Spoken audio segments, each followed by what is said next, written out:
Hey, gang. One of my good buddies, he came to me and he was like, "Oh, Chuck, why are you always late for your own show?" And I was like, "Dude, I'm not. I'm never late for my own show. Sorry. There was one time where I think we started like 2 minutes late, but I was like, oh, I'm almost never late. So I decided today, screw it. I'm gonna start at 8:59. Martin was a great dude. He was all ready, set to go. So I was like, okay, perfect. So let's set this up. We're gonna edit the audience so I can actually. All right, it says we're public. Oh, let's try this one more time. Let's make 100% sure. Then this is me as usual, vamping, hanging out. You know what we're gonna do today? We're gonna have an absolutely fabulous show. So excited to be hanging out with my dude Martin Pierro from Cosmic Times Comics. We're gonna have just a blast. We're gonna talk about whatever you guys want to talk about, and of course whatever I want to talk about because it's kind of my show, right? Like that's what I get to do. So all right, we see some people coming in. That's fantastic. If you guys want, share it out. Let's see what happens. I think we're gonna have some fun. And you know what? All right, Danny Morales is in there. What's up? I love me some you, man. We have a Floridian here. You got to check out some of his books. So Danny, definitely stick around, buddy. All right, guys. You know how this bad boy starts. Let's do it. Dun, dun, dun, dun, dun. Canadian bacon is actually really good, and it's nothing like normal bacon, and it's better than ham, which you guys seem to call Canadian bacon. I'm very good at writing. I write very well. Yeah, it's Shop Talk. Do some of your audience members like the word fuck? Cool. Then I'm going to keep saying fuck. Because I care. And I do! What's going on, everybody? That's right. It's Chuck's Shop Talk. I'm super excited. I got to tell you guys, I have so many great guests lined up. I've got guests lined up well into February right now. And tonight's guest is no exception whatsoever. Absolutely phenomenal dude. I've been checking out his stuff. And of course, because he has really good taste, I've been working with him too because, man, he's a good dude. So let's bring him out. My dude, hey, look, everybody. What's going on? Guys, so good to see all of you. Okay, let's bring out my dude. Okay, guess there it is. Yeah, I can do this. Martin Pierro. Hey, How you doing, buddy? pretty good, man. How are you? I'm great. Yeah, no, dude, we got, like I said, you are one of very many really good guests coming up. I'm really excited.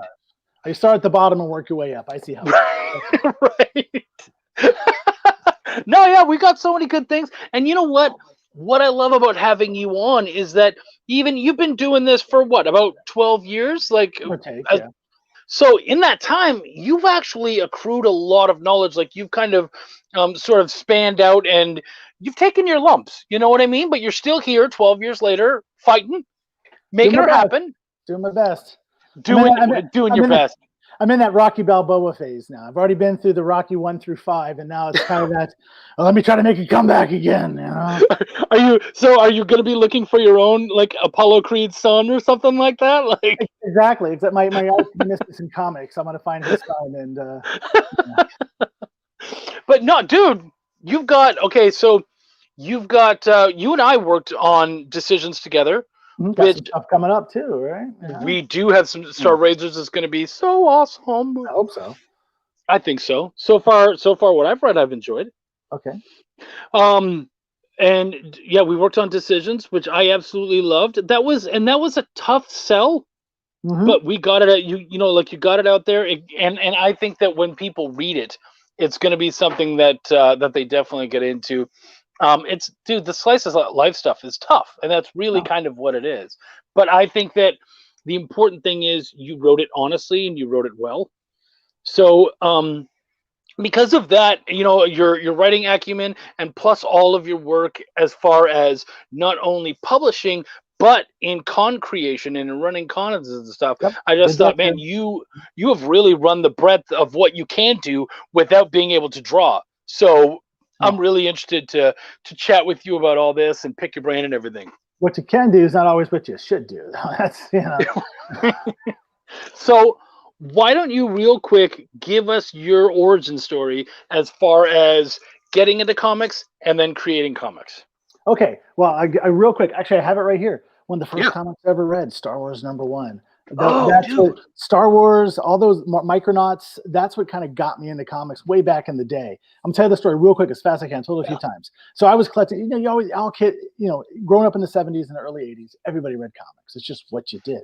And I was walking through, we used to have a kind of an open, we call it the farmer's market, but it was really kind of like you'd rent little bays and people would sell stuff. So I'm walking through there one time with my grandparents, and I spot this little guy, this store at Bay, and he has Doctor Who #1 from Marvel. It's $1.25.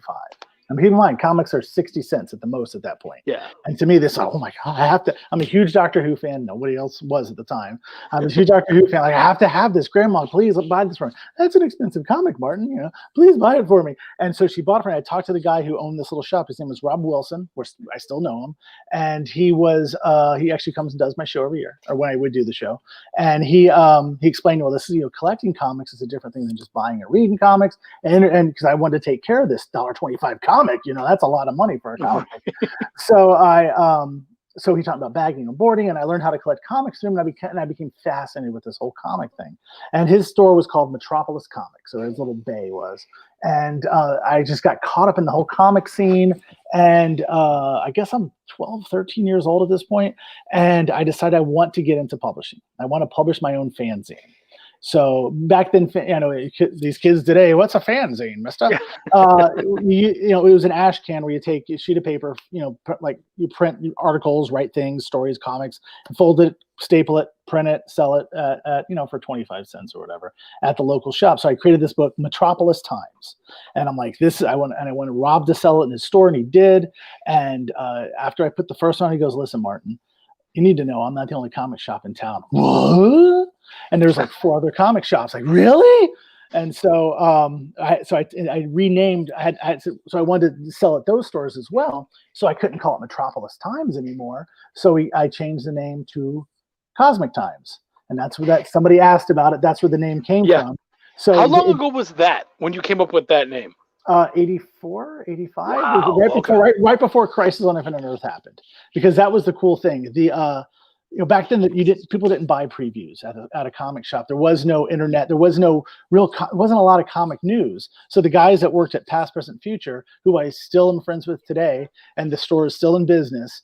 Mark, it's a funny story. Mark Gallo was a teenage employee there. It was his first job. He now owns the store, and it's a chain. Wow. So they would give me what the equivalent of previews were back then, and they would hand me, and then so I would have this inside information of books that aren't coming out for 2 more months. So I was able to get break the story, because the average comic buyer just didn't know what was going to happen. Like the whole thing with Death of Supergirl in issue 7 of Crisis. I don't know if you remember back then. That was kind of people knew it was coming. They didn't know what issue it was going to happen in and all that. And I was like, I know. This is what's happening.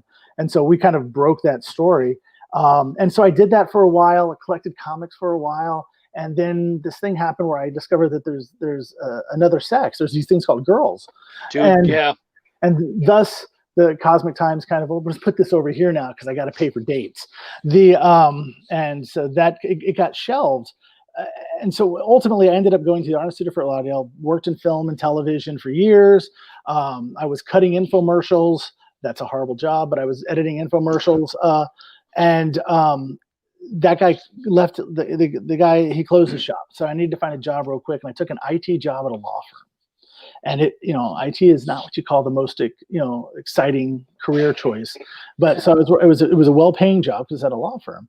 So on the side, I needed to be creative again, and so I decided I wanted to write comics. So I want to make comics, because it's the ramp to entry to comics is a little easier than the ramp to entry. I trust me, to film and television. So I wrote a comic, and I needed to publish it under a name. And I was like, well, what am I going to publish it under? Marty Comics? No, that sounds goofy. And Cosmic Times, I think, well, dust it off and slap it on the comic. And that's the origin story of Cosmic Times. And it turns out, in the interim of since I invented Cosmic Times to now, Cosmic Time actually became a thing. NASA decided to invent this thing called Cosmic Time, which tracks from the birth of the universe to now. And they call that from 0 to whatever today is Cosmic Time. So like, well, that still kind of works. So I stick with it. That's cool. Yeah. Sorry, I know I just kept rambling. No, that's all right. That's all right. No, that's really neat, man. So for those of you guys out there, because we're going to be talking about so many different things and whatnot, feel free to throw us your questions or any things that you want to talk about, any things you want to learn about. That's what the show's all about. It's shop talk. So really, like today, consider Martin and I teachers. And anything you guys want to know about, or hell, anything you guys want to debate about. You know, if you guys have your own take on things and you want to hear how we feel about it, bring it on. We're more than willing. So this show only gets better with your participation. So hit us up. Good. Go away. So Fire away. that's your comic. That's your origin story, pretty much. Like, I mean, cosmic story, cosmic Condensed as I times. could, yeah. Yeah, right. So then, what during cosmic times, during your time in comics, what have the different hats? What are the different hats that you've had to wear, and kind of give us a quick overview of the things that you've had to do in that. It's funny. The before I made the decision to move into comics, I'll say this. I usually don't talk about this part, but I originally had a story. There's a great 6-issue miniseries I have back here that will never see the light of day. I wrote it with a friend, and we went to MegaCon. I want to say 2007. And sat on a panel with Raven Gregory and Christian Baranek, and also met Jeffrey Kaufman at the show. And they kind of like, hey, you know, it's not that hard to make comics. You know, you just have you can do it. You just got to write your comic and blah, blah, blah. I'm like, okay, cool. And then I was talking to somebody, I can't remember, across the pond or something, and they were like, hey, you want to write a short story for us? And I'm like, well, what will I make? And they're like, well, nothing. And then, as we spoke earlier, and I said, well, no, I'm not. If you can do it, I can do it. So that's when I sat down and started to formulate with my friend. Ended up going. We went our separate ways. So he took that kind of story we put together with him. So I had to come up with something else. So I brought this script up called Arthur the Legend Continues, which was actually a movie pitch. It's a TV series pitch that I had done with my ex-wife. But I was a creative guy on it, so it was kind of mine. So I kind of converted that to a comic, and I started the ball rolling. And I always say this to everybody, and I've gotten laughs before. I met Josh Blaylock, I want to say 2008 maybe 2008, 2007 at MegaCon as well, right when he started doing the G.I. Joe comic. And he had a book called How to Publish Comics, Not Just Make Them.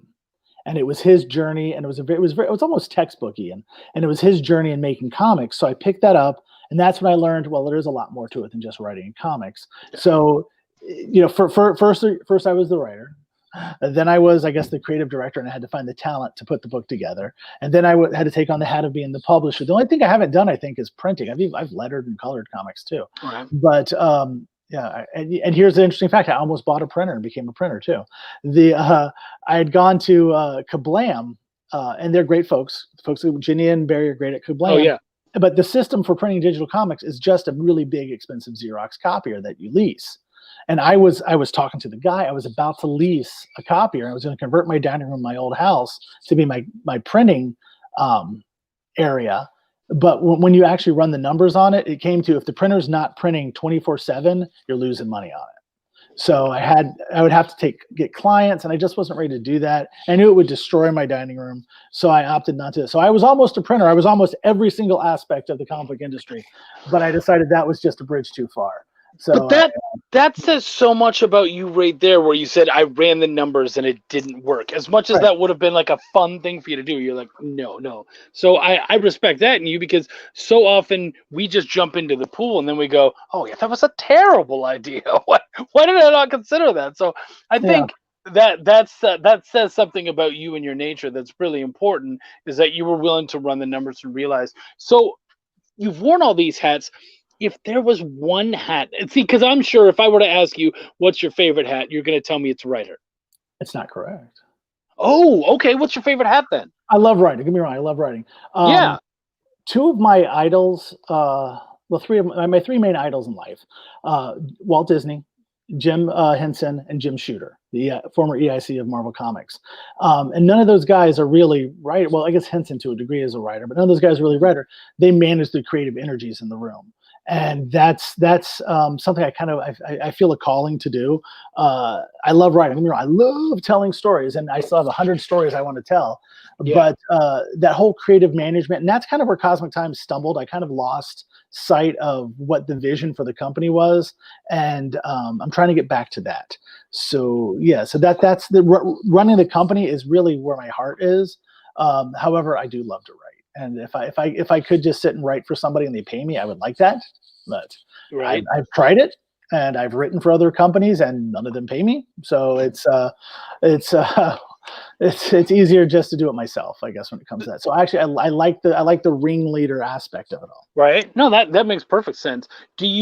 Is there a part of you right now kind of like watching what's going on and kind of going, ooh, this is the kind of talent I'd like to bring on. Like these are the kinds of people that I'd like. And I'm not asking for specific names or anything so much as like, is that something that you find yourself doing, or is it more just like, I can't really afford to do that right now? So come on, dog. That's my dog. Yeah. Okay. I got 2 downstairs, so I'm just waiting for them to start barking at a fly or something. It's with oh God, what was the question? I'm sorry, I got lost with the whole thing moving around. I think well, first off, Aaron Dowan says he has a similar goal. So he's very much in the same. He feels the same way as you. He wants to be a ringleader as well. But no, so talent, being you were talking about talent, talent-wise, do you find yourself kind of scouting and looking at people and going, "Ooh, this is someone I'd like to have on." Blah blah blah. Yeah, unfortunately, everybody that I seem to pick either flakes out or are doing their own thing. But yeah, there is a certain level of talent I want, and it's a level of talent we've kind of, luckily with Cosmic Times, we've always kind of maintained a certain level of talent. We've never, like, to me, there's always that, well, this looks like an independent comic and this looks like a professional comic. We're kind of float in between the two. I try not to. What kind of dog you got, man? I see this little tail flapping around.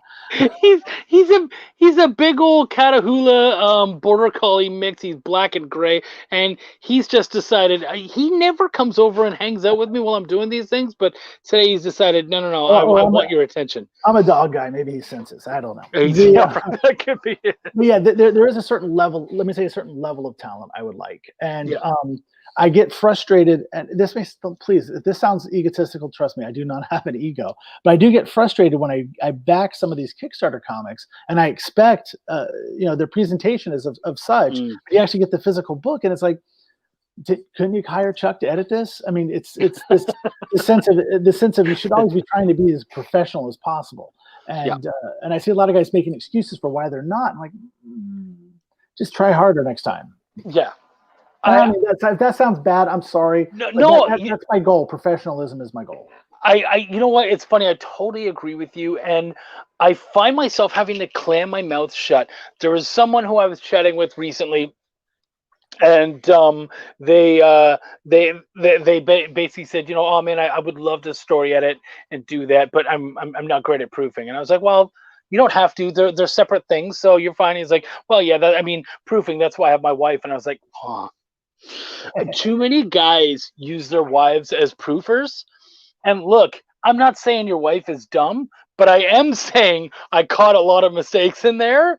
So, and you know what? Here's the thing. My wife proofs for me, but my wife is a proofer. Like, she's gone on and she's learning it, and she's learning about editorial and all that kind of stuff. Like, she's actually taking it seriously. So if you just have someone who's going to come in and go, oh yeah, that looks pretty much good, that one word is spelled wrong, do that. I'm like, okay, well, can she talk to me intelligently about the Oxford comma? Because if she can't, then you don't have a proofer.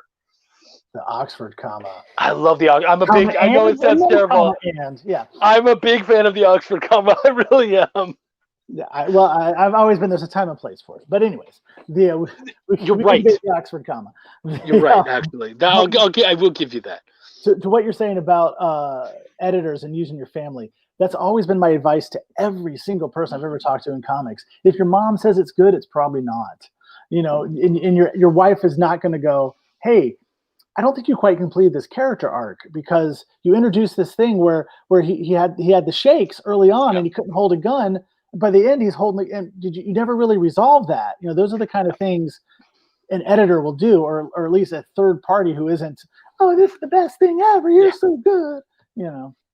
Is your wife going to buy 100 copies? Because once people find out that you can't spell, those 100 copies aren't getting sold. Yeah, it's true. But see, that's right. I wonder what's going. Kickstarter is kind of this weird anomaly where back in the day when you would do a con and you put out a book, bad comic, that would follow you for like months into the next con until you put out a solid good comic. But it seems with Kickstarter, people put out comics that need work, and then they put another one out, 6 months later, and it sells like hotcakes. Like nobody seems to judge people on their past work when it comes to Kickstarter. In my personal opinion, I don't know. Maybe I'm reading.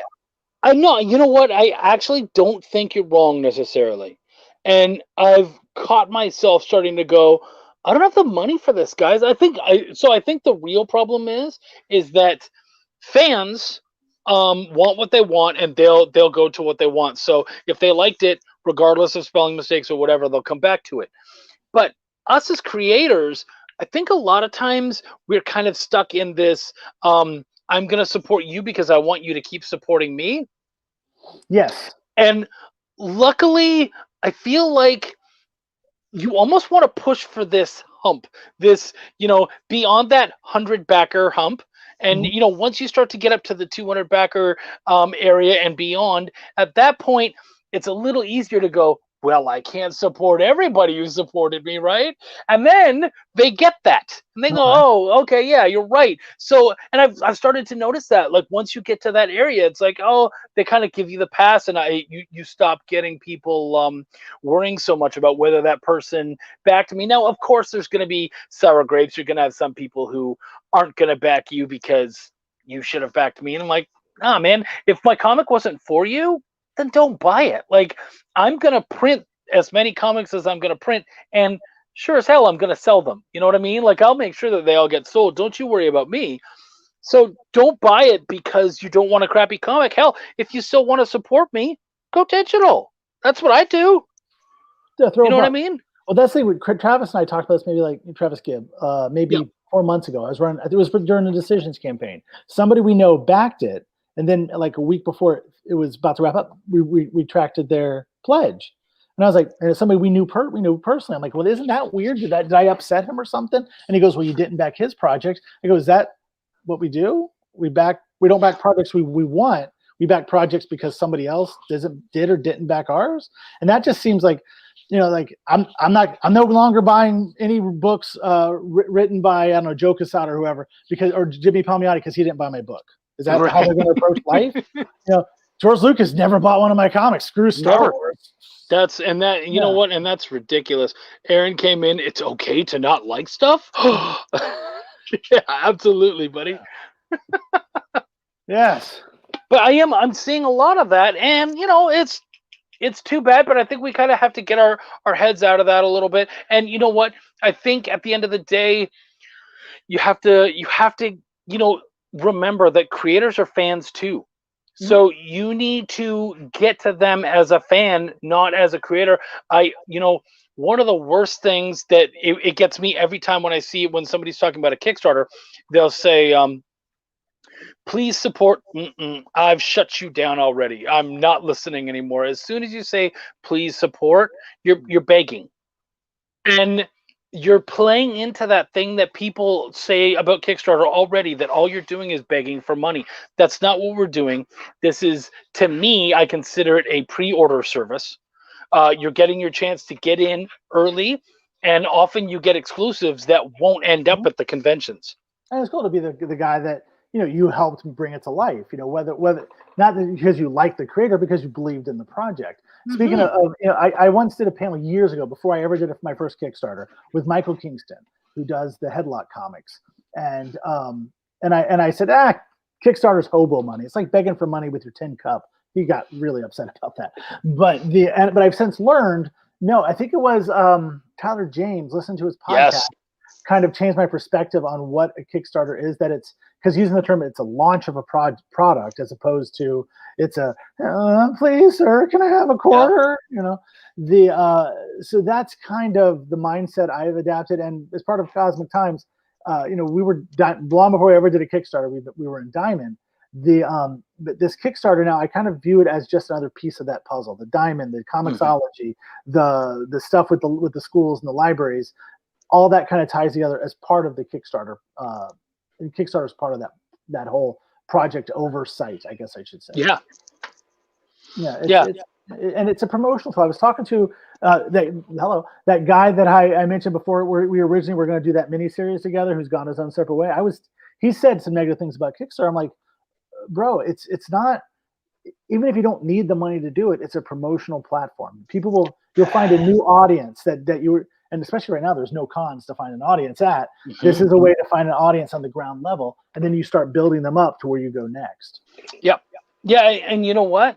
There's no reason why you can't continue to keep it as a part of that and go on and do other things. Of course, like when you start getting those books into Diamond, that becomes more difficult because you're taking the sales from that and not sending it to Diamond, where it might be best for you to do. But I mean, nonetheless, there still should be some way of trying to find. Oh my gosh! All right, here, you lay down here. There you go, and I'm gonna go around you. Trying to find a way to get around him. Oh well, but yeah, like there's a way to do it and make it all happen, and still utilize Kickstarter. There's a time and a place for it. But I think also, like when you talk about the tin cup thing, some people treat it like that, and that's when you start to lose me. And so if you're treating it as that launch, then it's like, oh, okay, yeah, man, I'm in on this. I'm excited. Like, let's make that happen. Yeah, and it's also, I mean, it's a funding platform. So for like, if you have a project that's going to Diamond, it's very expensive to put a book in the Diamond. We talked about it before the show rolled. I think I said years ago when we were having a lot of success, the worst thing to ever happen to me was success, because now I had to work 10 times as hard, and the when you're making independent comics, $3,000-$4,000 is what you're dealing with, and it's manageable. It's a lot of money, but it's still manageable. Yeah. When you're dealing with Diamond, it's $10,000-$20,000, and you got to keep a track of where the money's going, where the money's coming, when you're getting paid. Diamond doesn't pay for 30 days. Guess what? If you don't remind them, they don't pay for 60 days. So that's always it's business. It's how a lot of businesses run. If you don't remind us we owe you an invoice, we're not going to pay it. So there was a lot of that. Actually, everybody I've heard leading up to working with Diamond, everybody told me these horror stories. I gotta say, everybody I worked with at Diamond were wonderful people, but that warehouse of theirs, man, their mistakes are made there. For really? Giant Robot Warrior Maintenance Crew, issue 1 came out, and then I shipped issue 2, and then the week later I shipped issue 3. So both books were in the warehouse at the same time. Diamond shipped issue 3 ahead of issue 2. Some stores got 3 before 2. I mean, it was a week difference. The other one came out the next week. But when I saw that, when I went to my comic shop, I'm like, what the hell are you doing with issue 3?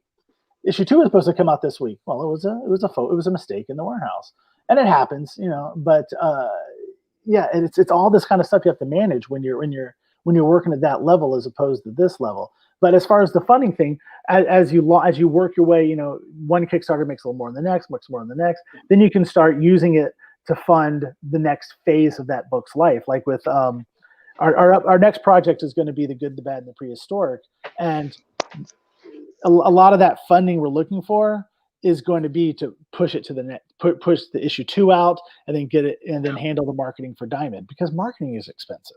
You have to hire people to do it. You can't, like I was telling another creator that, and I'll put this out there, I don't mind, I'll share my laundry. One of the hardest things is getting comic shops to order your book. It's the absolute, I could sell more comics at New York Comic Con than I could sell ever to retailers. And we called, for Giant Robot Warrior Maintenance Crew, we called 800 comic shops, back when there were still 800 comic shops. We called 800 comic shops, and a lot of them we only carry Marvel and DC. There's still a lot of comic shops only do that. And the other ones were a lot of them were only carry an independent comic if a customer asked for it. So that was a lot of the no's. They weren't like, hey, we hate you, or we think your book is stupid. It was just, we can't afford to carry it. I'm sure now in a COVID world, it's even harder.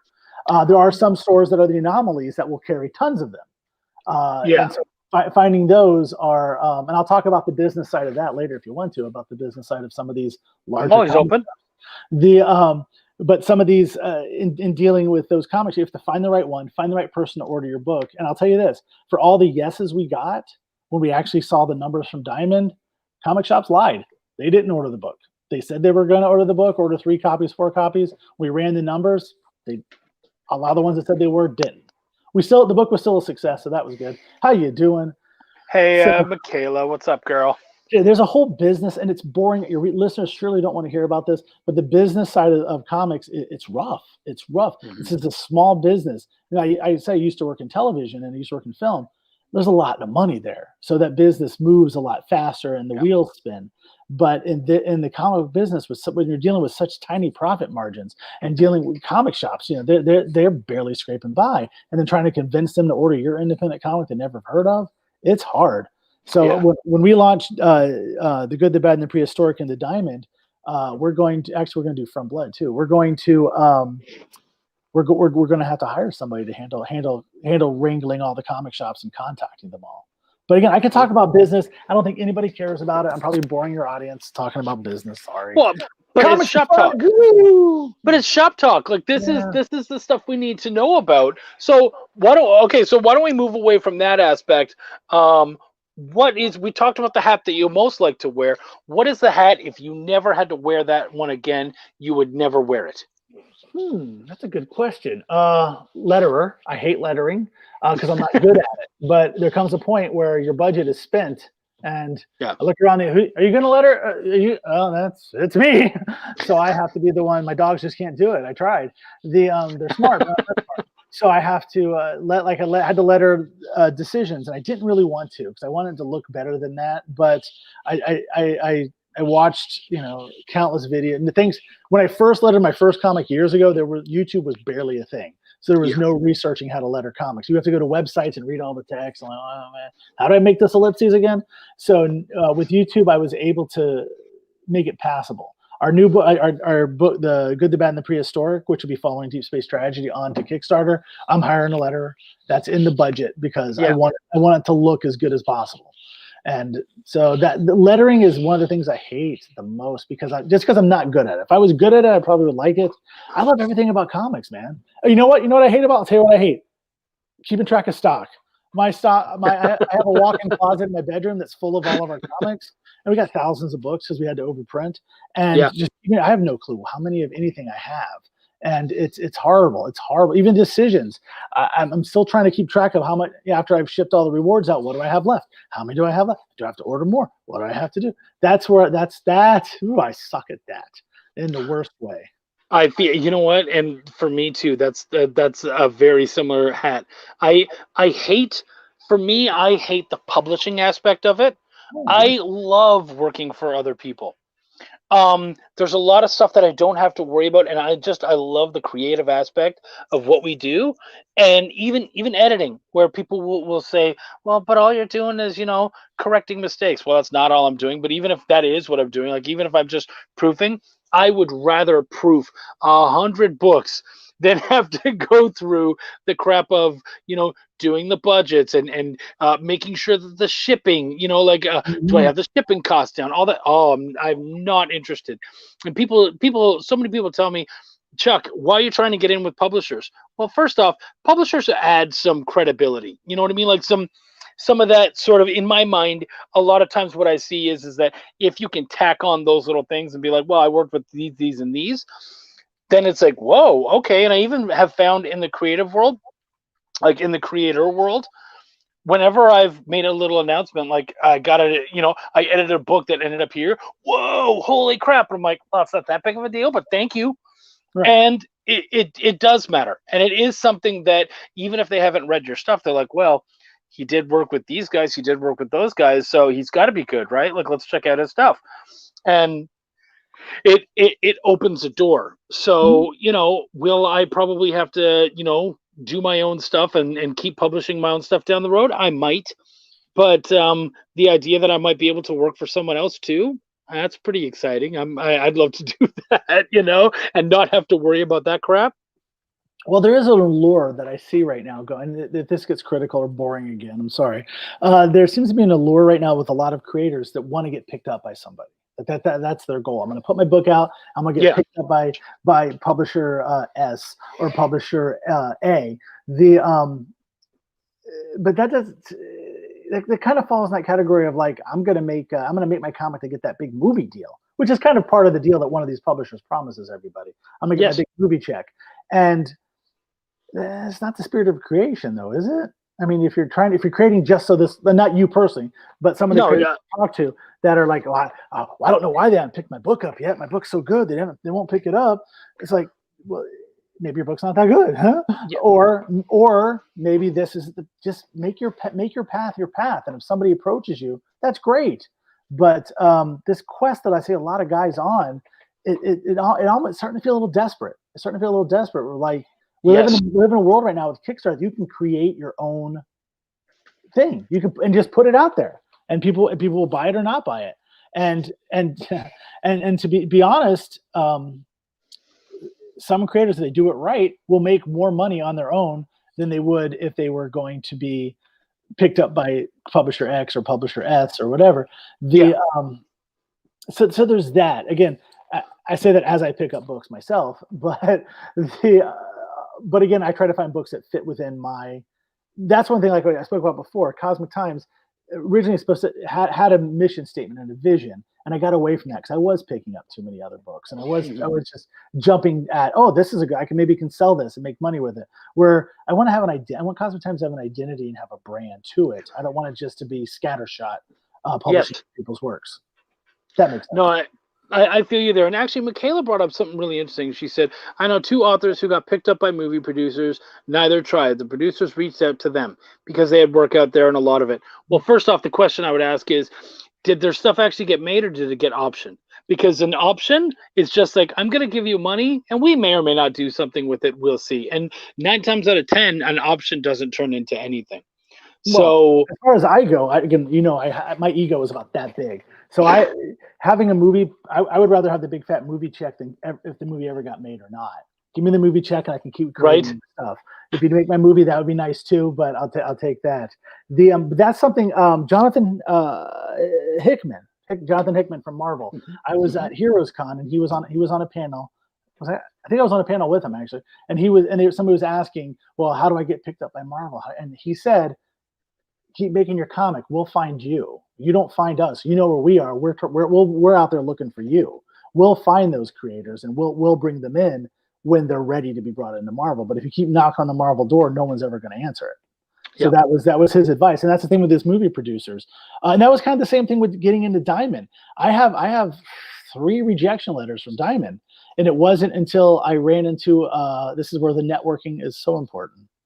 Being professional, looking professional, acting professional, and networking will get you further in this business than anywhere else. At least it was 5-6 years ago. And I got into Diamond because I was at New York Comic Con, and a woman recognized me from one of the submissions. And she was like, "Why aren't you in yet?" I'm like, "Well, I got a rejection letter." And she's like, "Well, let me help you." And then that's kind of we just had to change our covers to get into Diamond. So so being in the right place at the right time, it's not a matter of luck. And people say that a lot. Oh, if you're in the right place at the right time, that's luck. No, you put yourself in the right place and you stay there until the right time comes. Yeah. Well, and so that's why, for me personally, it's not about me. A lot of people are like, "Oh, I want to be my be all and end all is to work at Marvel and DC." Oh, no, sweetheart, that's not my. For me, that's not what I'm looking at. I would love to work for them at some point. And certainly I would take the opportunity, but it's not the end game for me. The end game is to be able to continue to do it and continue to pay my bills and continue to be a part of the industry and actually make enough money to live off of it. That's really what it's about for me. So I feel like working, having stories in those with those companies, having done work with them, all that it does is it adds to the resume and it keeps showing off the Chuck brand of okay, pup. Right? It keeps showing off Chuck is continually making stuff and he's continuing to do stuff and make things happen. And it's like I get people, I get people all the time. I just smacked my elbow into my desk. I get people coming to me and they go, "Man, you've put out so much stuff." And I'm like, well, that's a big part of what we do. Like so often I'll have people come to me and they go, "Man, I've got these 2 books out and nothing's happening yet." And I'm like, "You have 2 books. Like you've worked on 2 books. Right. And it's not a resume." Yeah, right. People need to see that you're actually in here. You're willing to do it. You're not gonna, duck and run as soon as things get tough. Are you gonna stick around? You're gonna take your licks. Yes. And so I feel like what I'm doing right now is just proving that. So I will go out, I will work with these companies, but I don't want to sit there and stay there. You know what I mean? Like I don't want to. I would love to work with the scouts, the source points, all these guys. I'd love to have stuff with them, but I don't want to necessarily just sit in house. I want to still have the opportunity to go do my own stuff and work with other companies. I would like some of my books to have homes that aren't necessarily my own, I guess. As far as is more what I'm editing or thinking. writing, because as far as an editor, just got to edit a bunch of Kickstarter comics. I've been doing that actually. That's where Scout gets all their properties from. So Yeah. Well, it won't be hard for them to find you there. so right now, writing, I would like to get into more, and my aim this year is to get into more of the publishers, but that's more just because it means I'm distributed on a wider net than what I've normally been distributed on, and so it just kind of gets the name out there a little bit more, and it puts me into a pond that I otherwise wasn't already in. Oh, I So understand. I did something similar. About halfway through, I ended up taking some jobs working for Blue Water. yeah, And I wrote the Bill Gates biography, and I wrote the Ariana Huffington biography, and I never got more publicity than I got when I wrote the Ariana Huffington biography. New York Times interviewed me. It was so it definitely elevated me. Never saw a dollar. And here's a funny story. I wrote the script for the Bill Gates biography, and just through happen chance, my creative director at Cosmic Times was also doing art for them for Blue Water, and we got assigned on the same book, so he was going to draw the Bill Gates biography. So I wrote the script and I turned it into Blue Water for them to edit and get into Zach. Within an hour of me turning in the script, I got an email from Zach. All right, I'm ready to go. I got the script. They didn't edit it. There's no way they had time to edit it. They couldn't even really have read it in the time that. So thank God I really focused down on made sure I didn't make on that one. So that was but that book that Bill Gates book, even more so than Aaron Huffington. I'll go to schools, I'll go to libraries, I'll go to Comic Con. It's everywhere. The book is they printed at least 400,000 copies of this thing in different formats and whatnot. Again, they've never made a dime on it. yeah, so sure they did. But whatever. But again, it's one of those things where it's kind of funny that wherever when I go to do these things like at schools and stuff, and it's like, oh, there I am in your library. You know, that's my book right there. And so it's kind of interesting where that took, working with this other company took me all these other places. But then not getting paid from them turned me off to ever working for them. Yeah. Well, and I haven't heard a lot of great stuff about them, so Well, you got to hand to Daryl, whatever the guy's name. He's a hustler, man. He's making money. It's working for him. Whenever. Well, of course he is. If you're not. Of course. Whenever there's something political, he's right there. I got the comic right here. Here's the Joe Biden book. I got it ready to go. I was gonna say, where's our Kamala Harris book? Oh, he's got one. He's got an AOC, Kamala Harris, Joe Biden, Donald Trump. I don't know why he should whip out a Pence one real quick before it. Well, too late. Right now, he still has an hour and 20 minutes to get that Mike Pence book out. But that's kind of what it boils down to with those guys. But what we're talking about, I want to talk about this too, growth. And like I talked about, you buy a comic and the next one's still like this book is the first thing I ever published, and this is the trade of it. And the back, the story is interesting and fresh, a bloody impressive debut from Cosmic Times, a good read, should be checked. These are all the pull quotes I got from all the reviews I got from it. I can't read it now. I find it unreadably bad, and I wrote it. So there's this thing about growing as a writer, growing as an artist, growing as a writer, growing as an editor. That if you can look back at the stuff you did 10 years ago, and that is awesome, and you haven't grown much as a creator in my mind. Yeah. So that's why I want to bring this book back, but I've gone back and forth. Do I get even the art was what I could afford at the time. I could afford a better artist now. Not that he did a great job with what he did. I don't want to say anything bad about it, but it's not marketable art in today's marketplace. And I would have to, or if I kept the art, I'd have to go back and re-letter the whole thing, fixing all of the all the different things I was trying to work in there. I've always been a high concept guy, but I've only recently learned how to, make that a little more subtle. And I read this now, and this is the funny thing. I think I have to tell this on another podcast. I read this now, and it reads. I'm like, oh, I stole that from Lost. Oh, I stole that from Lost. Lost was really big when I wrote this, and I didn't realize at the time what an influence it was on my writing. And you go back here, that's just like that scene where Ben betrayed Jack, and it's the same thing. So again, I've grown a little bit more as a writer to kind of keep that out of my Right. thought process. Uh, Unless I'm wrong and I'll go back and read everything. Well, that's like the Mandalorian. I wrote, or whatever. right. Yeah. This is like Yeah, you're gonna find out. out 10 years from now that you were still doing that. It was Yeah. just newer things. Yeah. Aaron came in. He said, not to mention, you have to have someone knowledgeable in IP law look at those contracts. Yeah, that's totally true too. Well, especially if they're taking on your stuff, definitely. Well, I will say this. I was working at a law firm when I first started, so that was a nice bonus. But Josh Blaylock, again, I keep going about this. Josh Blaylock book does a great job. Just Blaylock's book does a great job of explaining contracts, and there's sample contracts and all kinds of things in that book to look at to pull from. But at the end of the day, especially when you're dealing with talent that's outside the country, you're dealing with talent that's on the other side of the country. Trying to enforce those contracts becomes very difficult and very expensive. And you always put in the bottom, it has to be tried in the state where you live. But you start filing papers in your local courts that then have to go sent to the courts and wherever. And if it's in another country, just set it on fire. It's pointless. You're never going to be able to enforce those contracts with outside the country. Yeah, that's true. Michaela Jade came in. She said, right, that happens in the romance book world.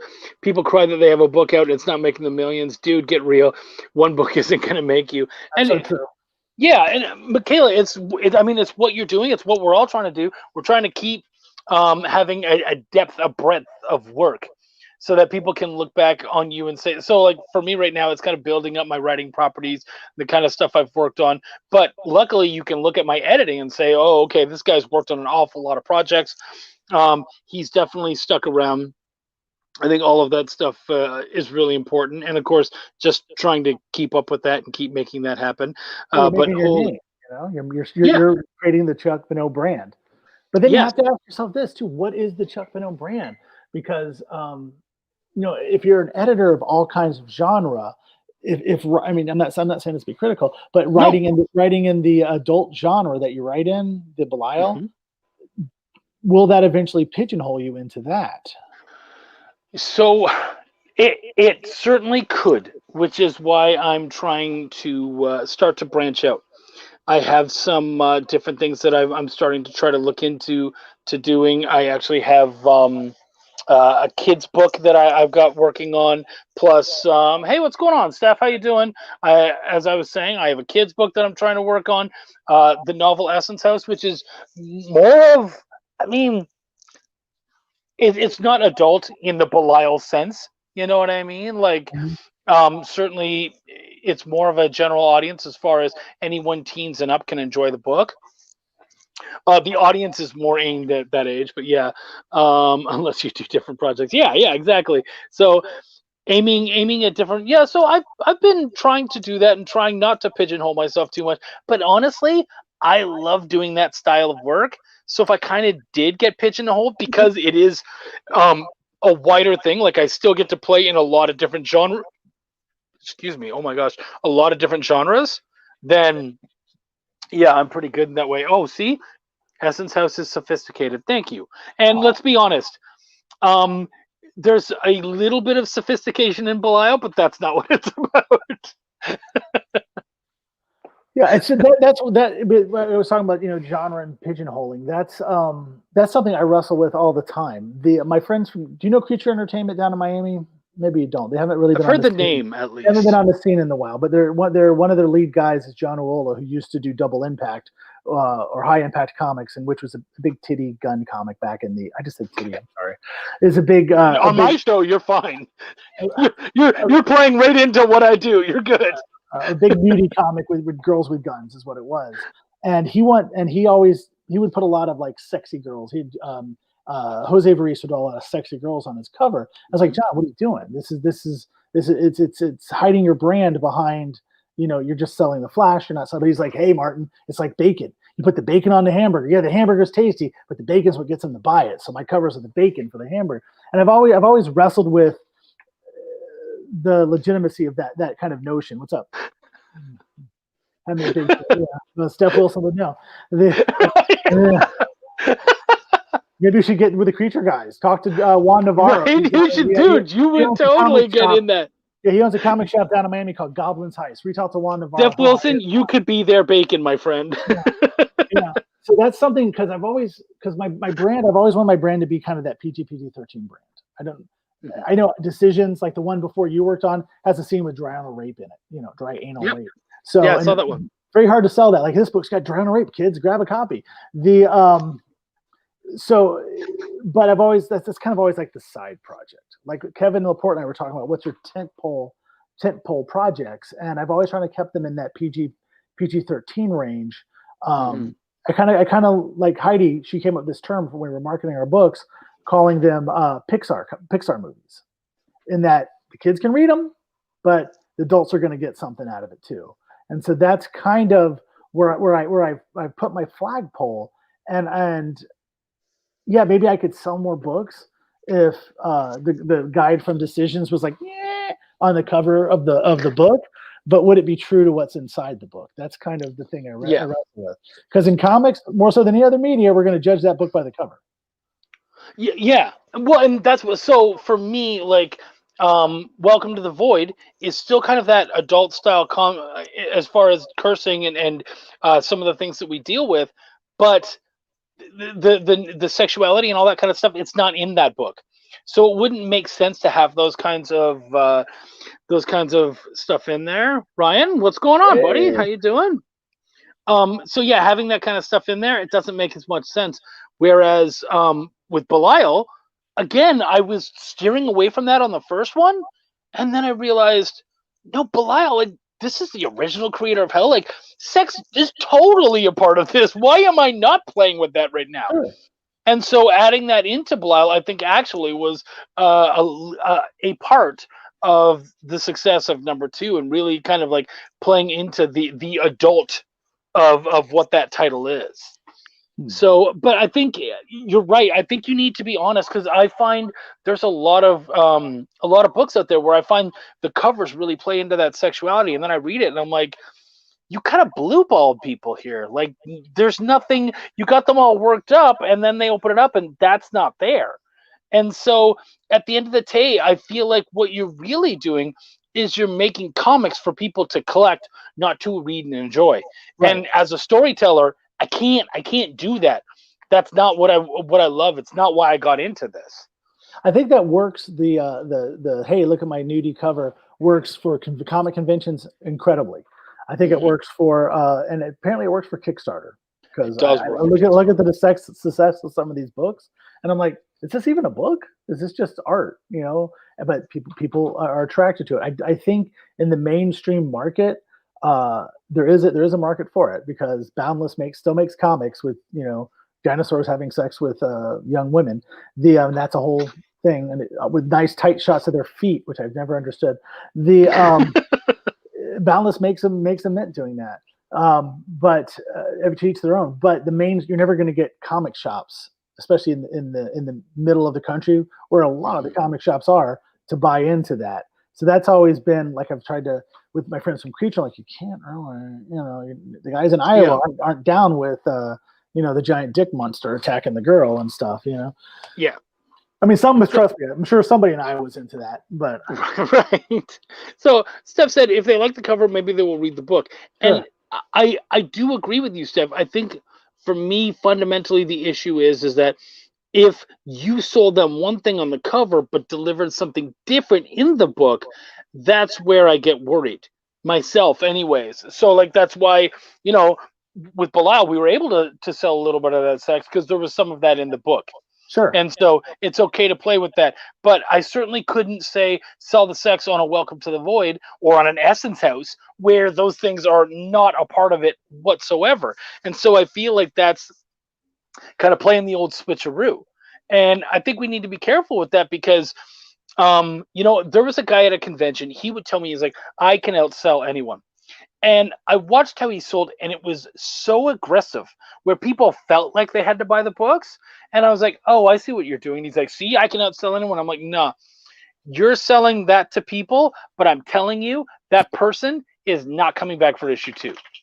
So yes, you sold them those books, but you have not sold them on the series. Yeah, They got bullied into it, and they won't come back. And so I want to ease people into something that I believe they will like, and I don't want to bully someone into something where they'll buy one issue and then go, yeah, this isn't what I ordered, or I bought it but I'm never going to read it because the guy who sold it to me was an asshole. Yeah, well, that kind of goes to one thing that I think you and I have talked about a couple times before, and where again, like I always say, I don't want anything to be about me. I always want people to buy like Deep Space Tragedy. I want them to buy it because a teenage robot rock band sounds pretty dope.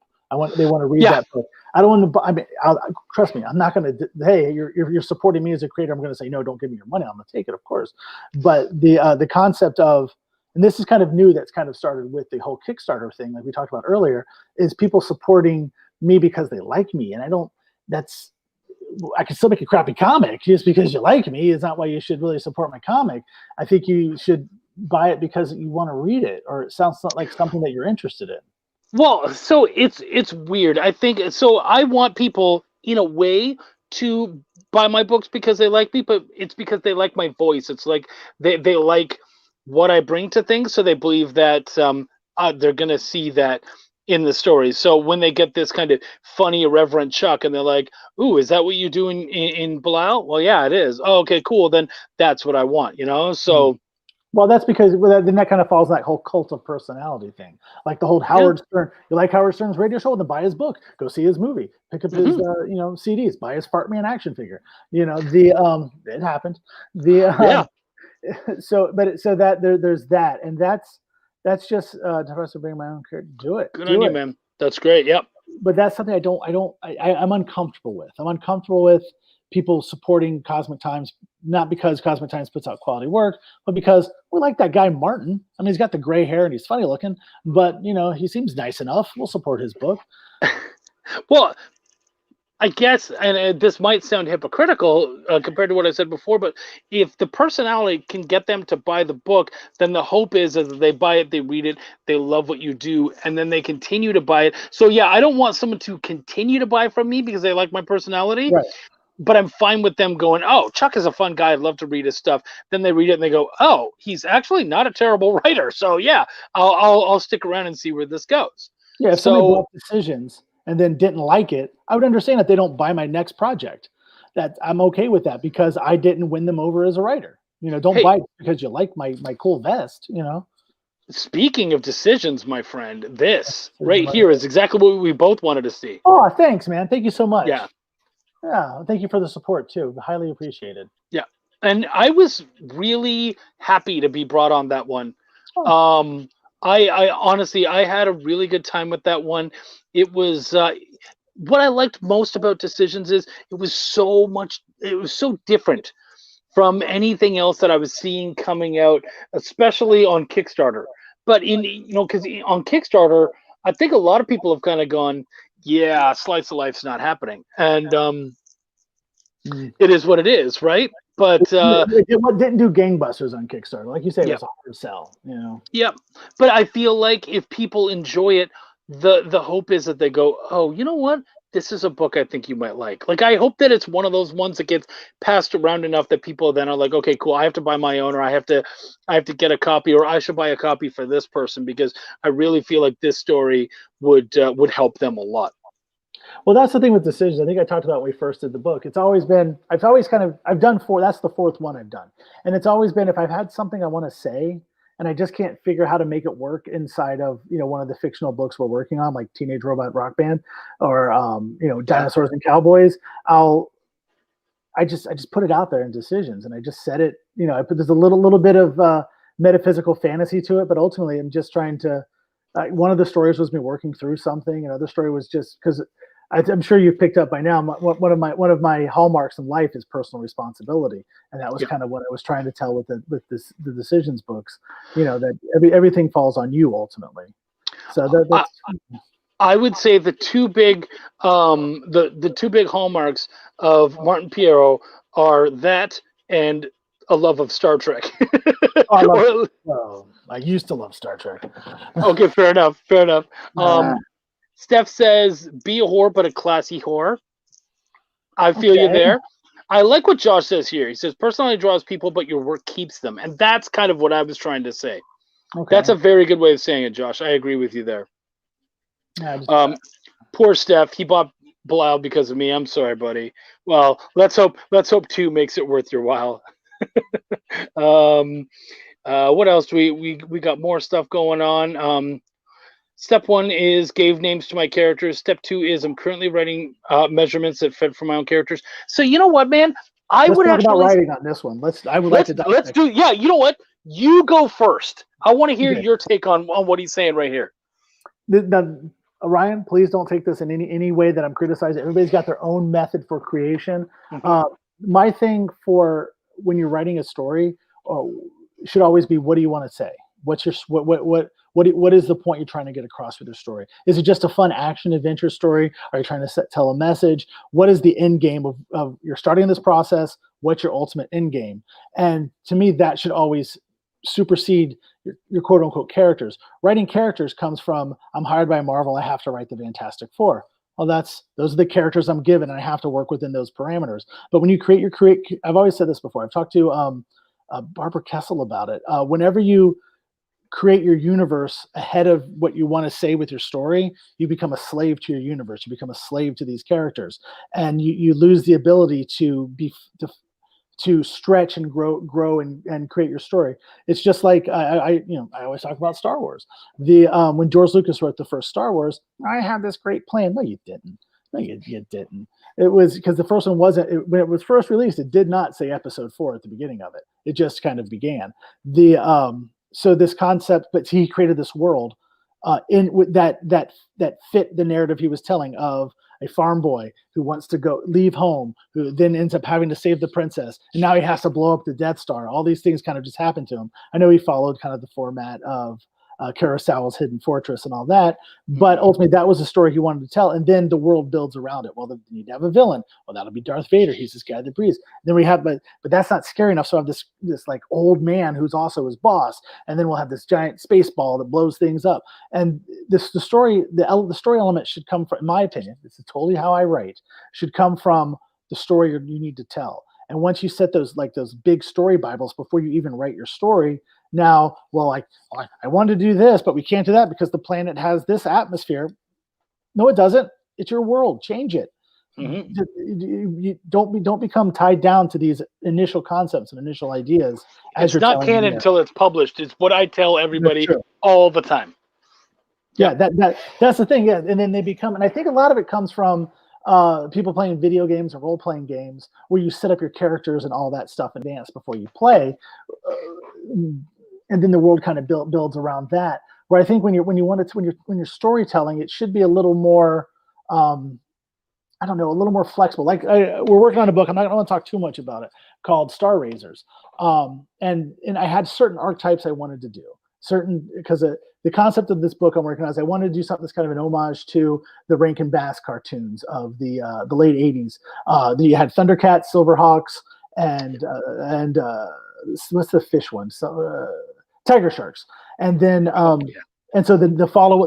So my thing was like, well, I want to have 5 main characters that fit those similar archetypes that were in Thundercats, Silverhawks, and Tiger Sharks, and so in my mind, well, the 4th series would be Star Raisers. And I went from that concept, but then I ended up adding a 6th character because I needed a pathway character for the reader. So I introduced this character, the Doctor, who then just kind of goes along and is introduced to the world, so I could tell the reader what this world is. It wasn't in my original concept for the team. So that's one of those things. If I just stuck to that, well, I have 5 main characters, and this is what they do, and blah blah blah blah, then I would never be able to have that moment where the Doctor arrives on the station, and then this girl explains what this does, so that the reader can also follow along with the Doctor as he explores this world. If that makes sense. Am I rambling again? No. I totally feel you. So I get why people get really excited about making really cool characters and all that kind of stuff. And I'm not against some people who try to start with that really cool character and then make a good story around it. It's possible. You're kind of putting the cart before the horse, but you can still do it. And certainly you can move the horse around. So it's fine. But you are sort of making it difficult on yourself, because now you have to find the world that fits this character, the story that fits this character, all that kind of stuff. Whereas if you had the story already, you could fit you could find the characters that fit and worked in this property.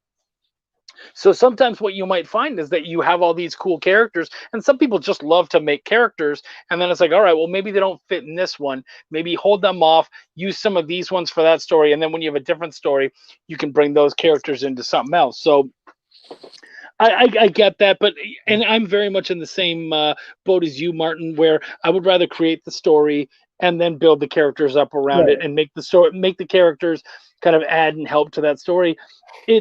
It's very much kind of what feels good, but I think what you need to understand is, why are you doing that? And so that's something that as an editor I will always ask why. So if you say, oh man, I want to make my characters first, why are you doing that? Because you like characters? Does that help you? Does that make it any easier? Is it going to be a character study? Because if it is, then yes, it makes perfect sense that you start with the character. But if it's not, sure. and you actually are doing so much more, well, then maybe you want to wait a little bit. That was me getting on my rant. So you're good. One thing it's happened ever since I've ever started, since I bought my first publisher booth at a con, and that was MegaCon as a publisher, 2010. It was, I always get somebody that comes to the booth. It still happens to this day, not recently, but you get, I have an idea for a comic. Oh, what's your idea? Somebody's always I'm always getting pitched to. What's your idea? And it happens all the time. It's Superman, but I'm like, but he has firepower. He lives in the water. He's from outer space. Well, he is from outer space. He flies, but he farts and makes him fly. He rides a unicorn. It's always but Superman, but, or it's Spider-Man, but, or it's Batman. It's just like Batman, but. So you're pitching me Superman, or you're pitching me Batman. These things already exist. You understand this, right? Right. And then my next question always is, but what's the story about? Oh, well, it's Superman, but he has wings, right? And that makes him cool. What's the story about? Well, it's really cool because Superman has wings. You pitched me a character, dude. You didn't pitch me a story. Right. And no publisher in the world is going to go, Superman with wings? We've never thought of that. Quit, give him a contract, That's never, ever going to happen. I didn't know about decisions about innovation before you guys. I'm definitely interested. That's one thing about the book. The guides, like I said, I've done 4 of them. It's not really a world. They don't have names. The first issue of Decisions I did, which it's kind of rough. It's hard for me to bring it out now. Is actually the 2 origins of those characters. One was going to be the first. Is this boring? Just stop me. But No. Go ahead. One of the stories, the first story is about a girl who's at a party and she's going to have sex for the first time.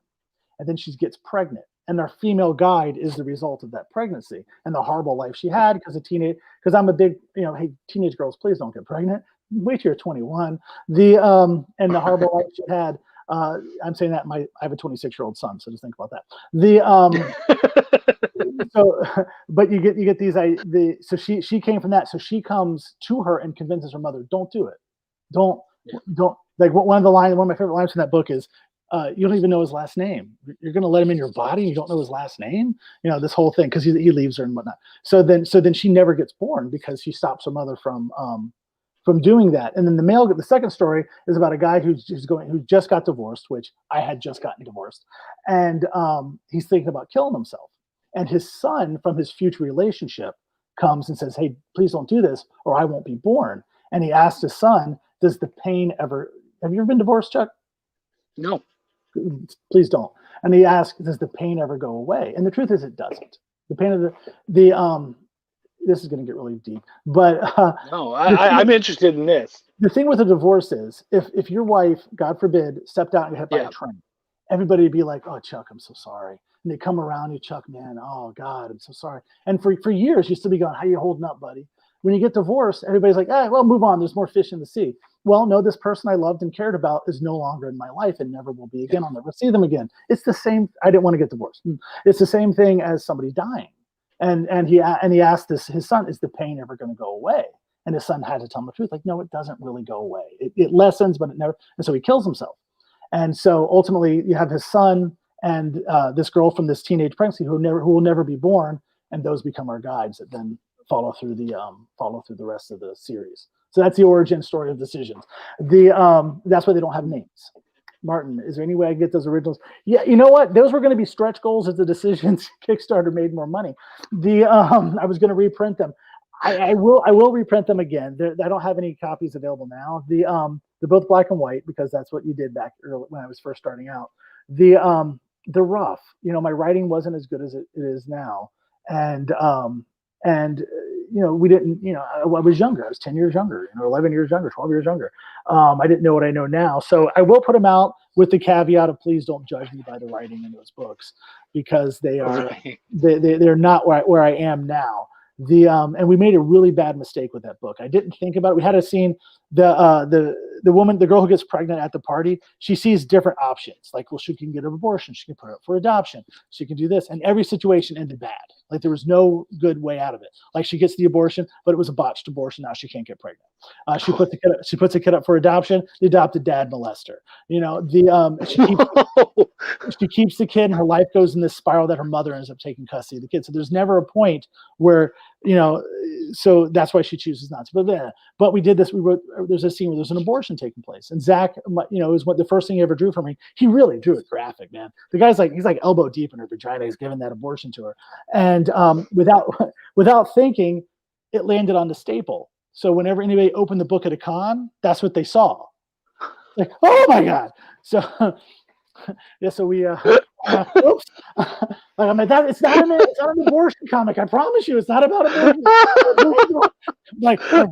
Timmy, look away. We need to add 4 more pages to this book. That's exactly what I put. Ads in the back to slide it forward in the book. Oh, that's so funny. Oh, that's brilliant. When you're making your comic, what's going to be on the staple? Because that's what you're going to open it. Make it a nice, beautiful splash page or something. Right? Or just have, just open it up and have that be the gutter, and you're fine, between pages. You're okay. Don't do a splash there. Yeah, I ended up I would crease them and just and open it up to a different page on the table and put everything else in bags. I like this, Josh. When I pitch my character, I focus on the story I want to tell. That's what. And yeah, so Brian then says, I'm a big fan of DC and Marvel. That's fine. Certainly create those characters and whatnot, but understand the kind of story that you want to tell with that character. And so that's what they're doing. When the X-Men were formed, he formed them because there was a specific type of story that he wanted to tell with them. So when you're creating these characters, understand what you want to do with them going in that. So that will certainly help to inform the bigger picture of what you're trying to do. And not every story needs to be earth shit. You can write a comic just for fun too. Mm-hmm.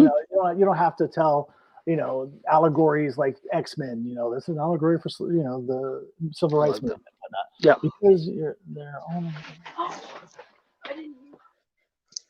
It definitely shows my progress and shows Zach's too.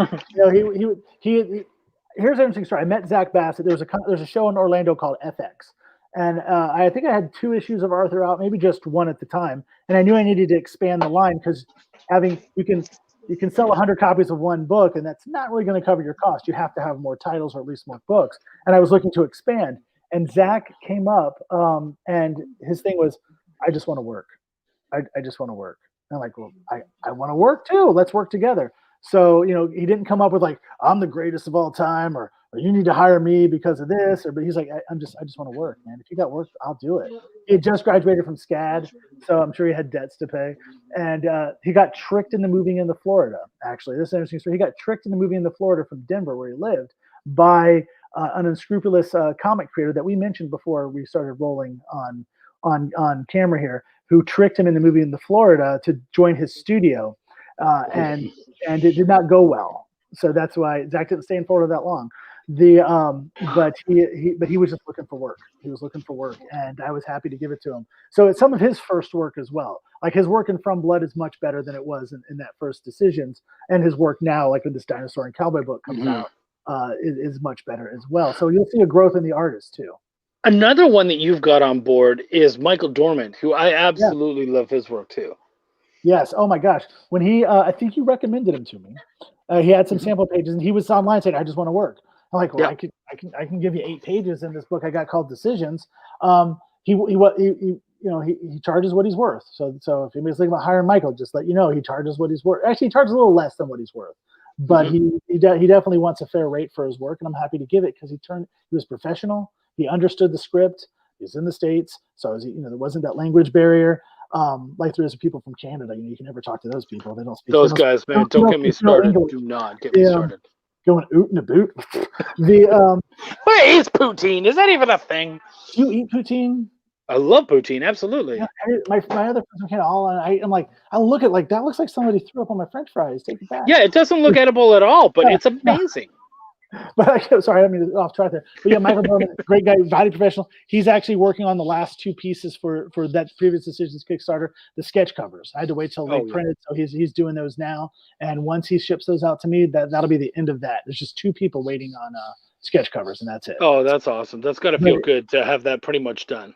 Oh yeah, and also that's the thing too. That's something I try to do for my artists. Like I did it with Deep Space Tragedy, is I'll add a tier that includes a sketch cover where 90% of the money just goes to the artist. I just thought to cover the cost because you pay your artist and they do the work, but you want them to stay attached to the project past their work. So you give them a little something that they can, a little bonus at the end. Like Dorman's going to get some money for doing the sketch covers.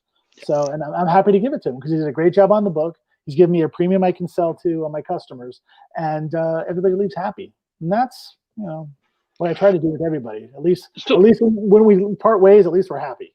Right? Yeah, totally. So you did mention it a couple times now.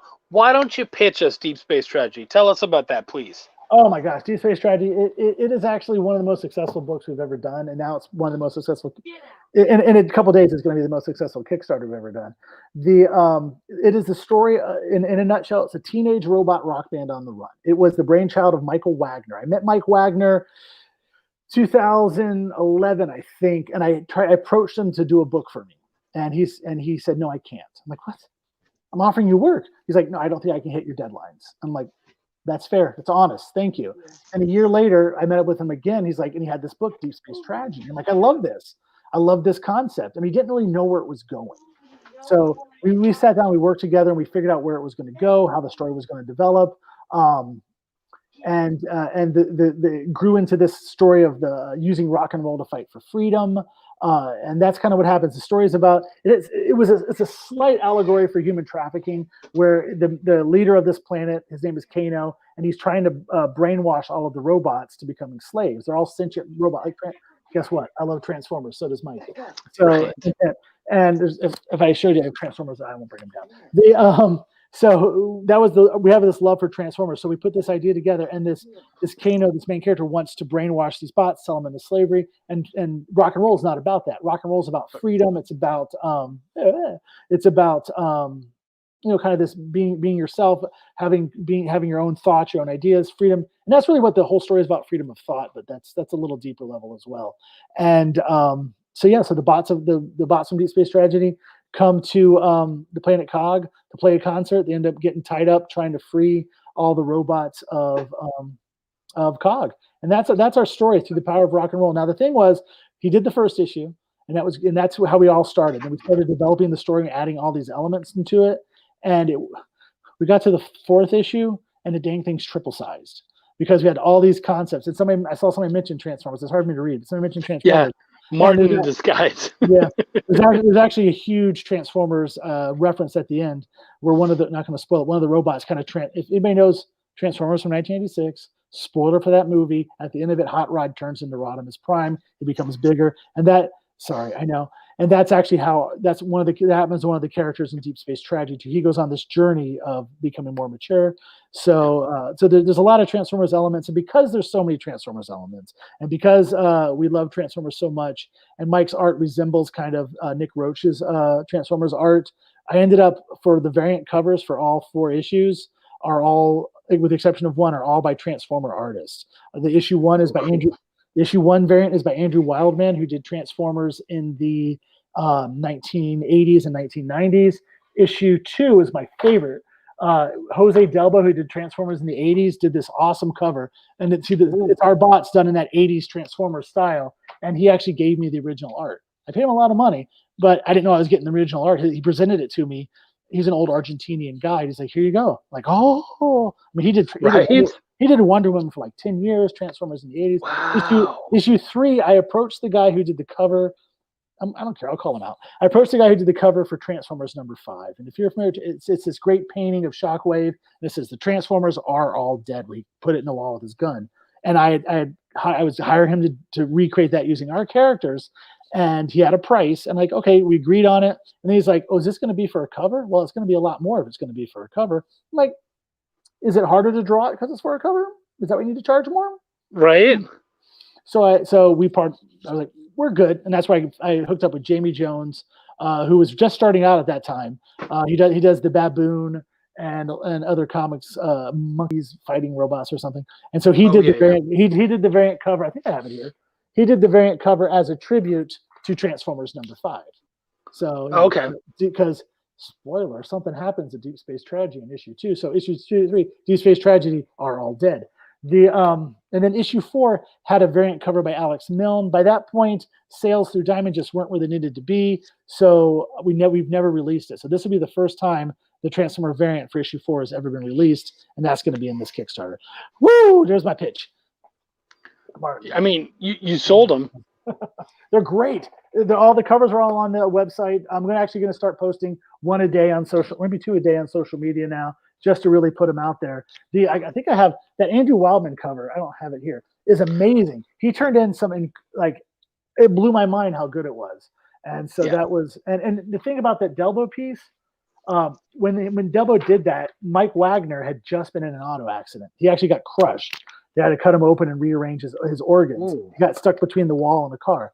And I remember I took the art to. It actually happened. We were at SuperCon in Miami. I got a call from his wife, and so I took off, and I actually had the art with me at the time. I'm like, Mike, look, and it was kind of his like, oh, thanks, buddy. So that's always kind of a special moment. Oh, wow. And I felt so bad. We were at a con, and I get this call from his wife. Mike was in a car accident. He was in the hospital. He had to cut him open and just like rearrange because everything got smushed. So it was the thing. Hey, somebody's touched you. Yep, I'm gonna say goodnight to my kiddo. Love you very much. Have a good night. Good night. Have a good night. Yeah. So Jack said this. Sorry, I did listen to all of that. I did catch it, and that's heartbreaking. I can't imagine being at a show and you're so focused on what you have to do, and then you get that, and it's like, well, that's gone. Yeah.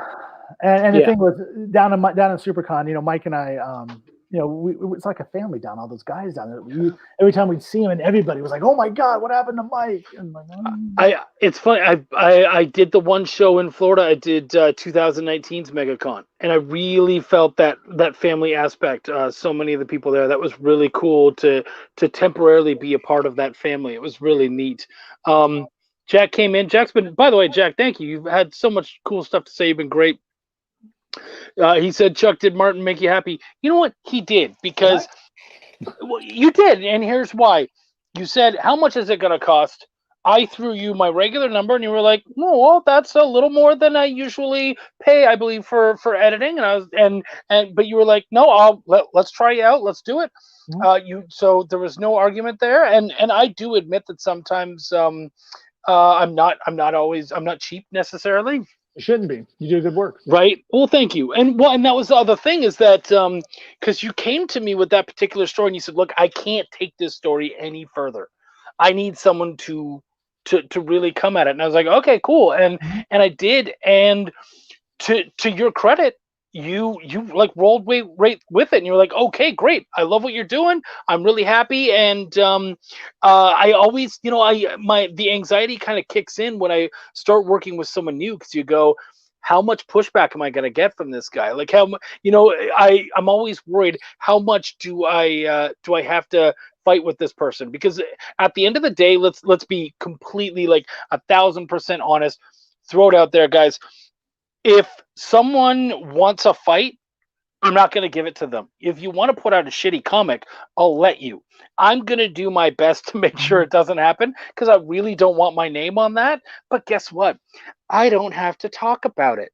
So if you don't listen and you really want to fight me on it, I'll let you do your crap. I'll make sure that I at least made the suggestions, and then you just won't hear me talk about that. And luckily, people tend to, take me seriously, and so far I haven't screwed anyone over too bad, so we're doing good. Well, no, I think I met you. I think we had chatted once or twice over the social Yep. medias, but I had launched the Kickstarter, I think, for the third From Blood, and you sent me a private message. Hey, this is misspelled in your Kickstarter, and I'm like, well, I have an art school degree. Everything should be misspelled. But you were quiet about it. Like I've seen people like somebody will misspell something online, and they're like, look at this idiot. Oh, I hate that. And you didn't do that. You said, hey, just so you know, and I'm like, whatever. Next time I need something edited, I'm calling Chuck, and that came with decision. So I threw it at you, and and I fell in love with you ever since. Well, thank you, man. No, I really, I see that so much, and I hate that. Even like, I'll have other editors or other people say it's like, "Are you an editor?" And I'm like, "Yeah, I am," but like, you're not getting the A material when I'm writing a friggin' Facebook status. So chill out. Like, I'm not going to sit there and disseminate it and try to give you the absolute best and make sure that everything was spelled properly and grammatically correct. No, I knocked that status out in about 13 seconds, and it went out into the world and did what it did. Well, that's my thing. It's like I'm making a Facebook post. I got my fat, dumb old fingers, the little tiny keyboard, autocorrect screwing with me, and you want me to get this right? Yeah. And I'm like, I have to go back and read it afterwards. Oh, and I got to edit it. And it's like, come on, man. My phone refuses to accept the word people. Anytime I try to write it, they change it into puerile, which really changes. And I'm like, that could be puerile idiot. That could be right. And and I'm like, I don't even use that word in sentences like ever. Why is that? And there's a couple where I'll use them, and then some weird word shows up, and I'm like, dude, I don't think I've ever used that word. Right. What are you doing? It's just the phone screwing with you. Well, thank you, Josh. You're a sweetheart. You're pretty. I think there's a bunch of us. You're pretty lovable yourself, my friend. Is there anything else that? Oh, wait. Jack just came up with something. Yes, I hate autocorrect. It's the effing devil. I named it Mo. My autocorrect weirdness thing always becomes thong. Yeah, no, it's a nightmare. But and here's the thing. I use a Mac, and it's kind of smart. It learns, what my normal words are. And I become used to it. And I was just helping my daughter before we started this on some homework, and I was on her Chromebook that the school gives her, and it wasn't like the normal words I misspell. My Mac knows to fix them for me, and it didn't. I was getting so it's a give or take, Yeah. My art school degree definitely would be coming out if it wasn't for my computer looking out for me. Little red lines under the words, like, oh crap, it's all red lines. Yeah, like I say, spelling was nothing they focused on. They focused on getting that check cash each month. Well, and you know what? That's something to consider when you guys are doing scripts. I actually found this a good. You know what? I'm gonna call him out. I love you, Eric. You're a great dude. But my buddy Eric, when we do Essence House scripts, he does a lot of his scripting on his phone, which I can't imagine doing. I can't do it. I need to stretch out, have the whole keyboard. I couldn't sit and write like that. But he'll sit in his car on his breaks and stuff, and he'll do it on his phone.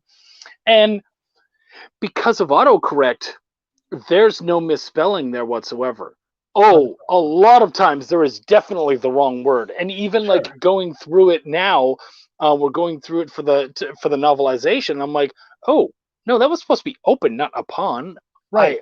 But now I want to go and listen to the audio drama and be like, was that on there? Like, your brain will make that. You'll read the wrong word 8 times, and you'll say the right word, and your brain just doesn't want to accept the fact you spelled it wrong. It's like you'll always read open even though it says upon until the 5th reading. You're like, or until Chuck goes, hey Martin, you put upon in here, not open. I'm like, oh, thanks, Chuck. You mean open? Yeah, I did. But your brain won't let you recognize that you spelled crap wrong sometimes. It's weird. I don't write on my phone, but I do this thing where I come up with a concept for a comic, and then I break it down. I break it down to its raw elements, and I wrote the second issue of Star Raisers in line at Disney World. You got plenty of time. You got plenty of time. So I didn't write the book, but I broke the story down. Okay, page 1, this happens. Page 2, this happens. Page 3, that. And then I was able to take that to my iPad in the hotel at night, make it bigger. And then I came home, and I was able just to take that and turn it into the script for issue 2. So technology is amazing. Yeah. Stan Lee is working on a typewriter, and we have all this, So the beauty of that is like when inspiration hits you, man, you throw it down, Yeah, yeah. You know what? So I remember driving home from a convention about I don't know about a year or so ago. When there was such a thing, and I got an idea. Actually, it was an idea for Belial 2. And I'm driving and I'm like, what do I do? So, you know what? I grabbed my phone, I turned on the video, and I just started talking to the phone. I'm like, all right, cool. So here's my pitch. And I just did it was literally like a 13-minute long video of me just talking about, here's my pitch, here's my ideas, here's some of the things I want to do. Hey, here's some jokes that I came up with that I think would work really well in there. Oh, Link does this, Belial does that, blah, blah, blah. And yeah, man, like, it's terrific having this kind of stuff. And even a lot of times what I'll do is when things get, it's like, I don't want to type all this stuff out. That I don't feel like typing something out and like I have a lot to say, because what you're going to get is you're going to get pretty much a 59-second long audio message from me where it's like, all right, here's the deal. And I'll just talk because the audio message can only be a minute long. So I see when it gets to the end, I'm like, wrap it up, and okay, done. I'll let it go. So. I've relied on voice to text a couple times just to like I'm driving, like you get that idea, like bling.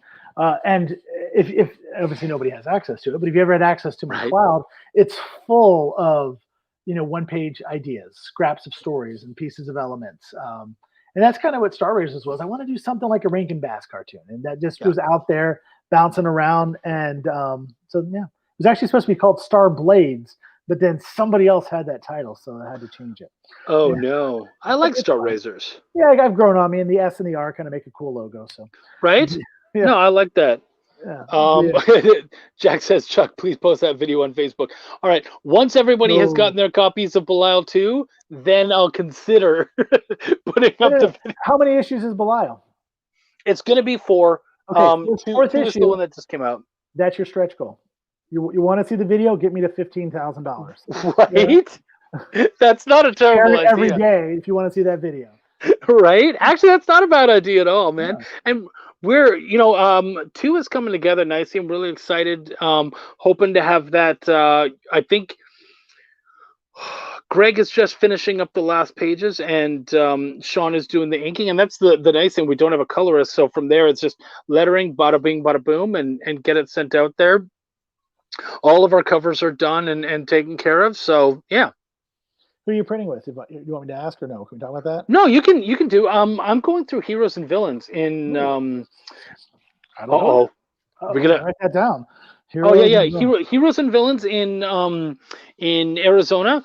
Terrific people. They're creators. Their prices are fantastic. They're absolutely amazing. And one of the things that sold me, because I'm seeing more and more of the creator market, and as much as I'm collectors market, mm-hmm. As much as I'm not a collector, I do want to be able to cater to collectors, especially if you want to collect my book, you want to CGC it or whatever.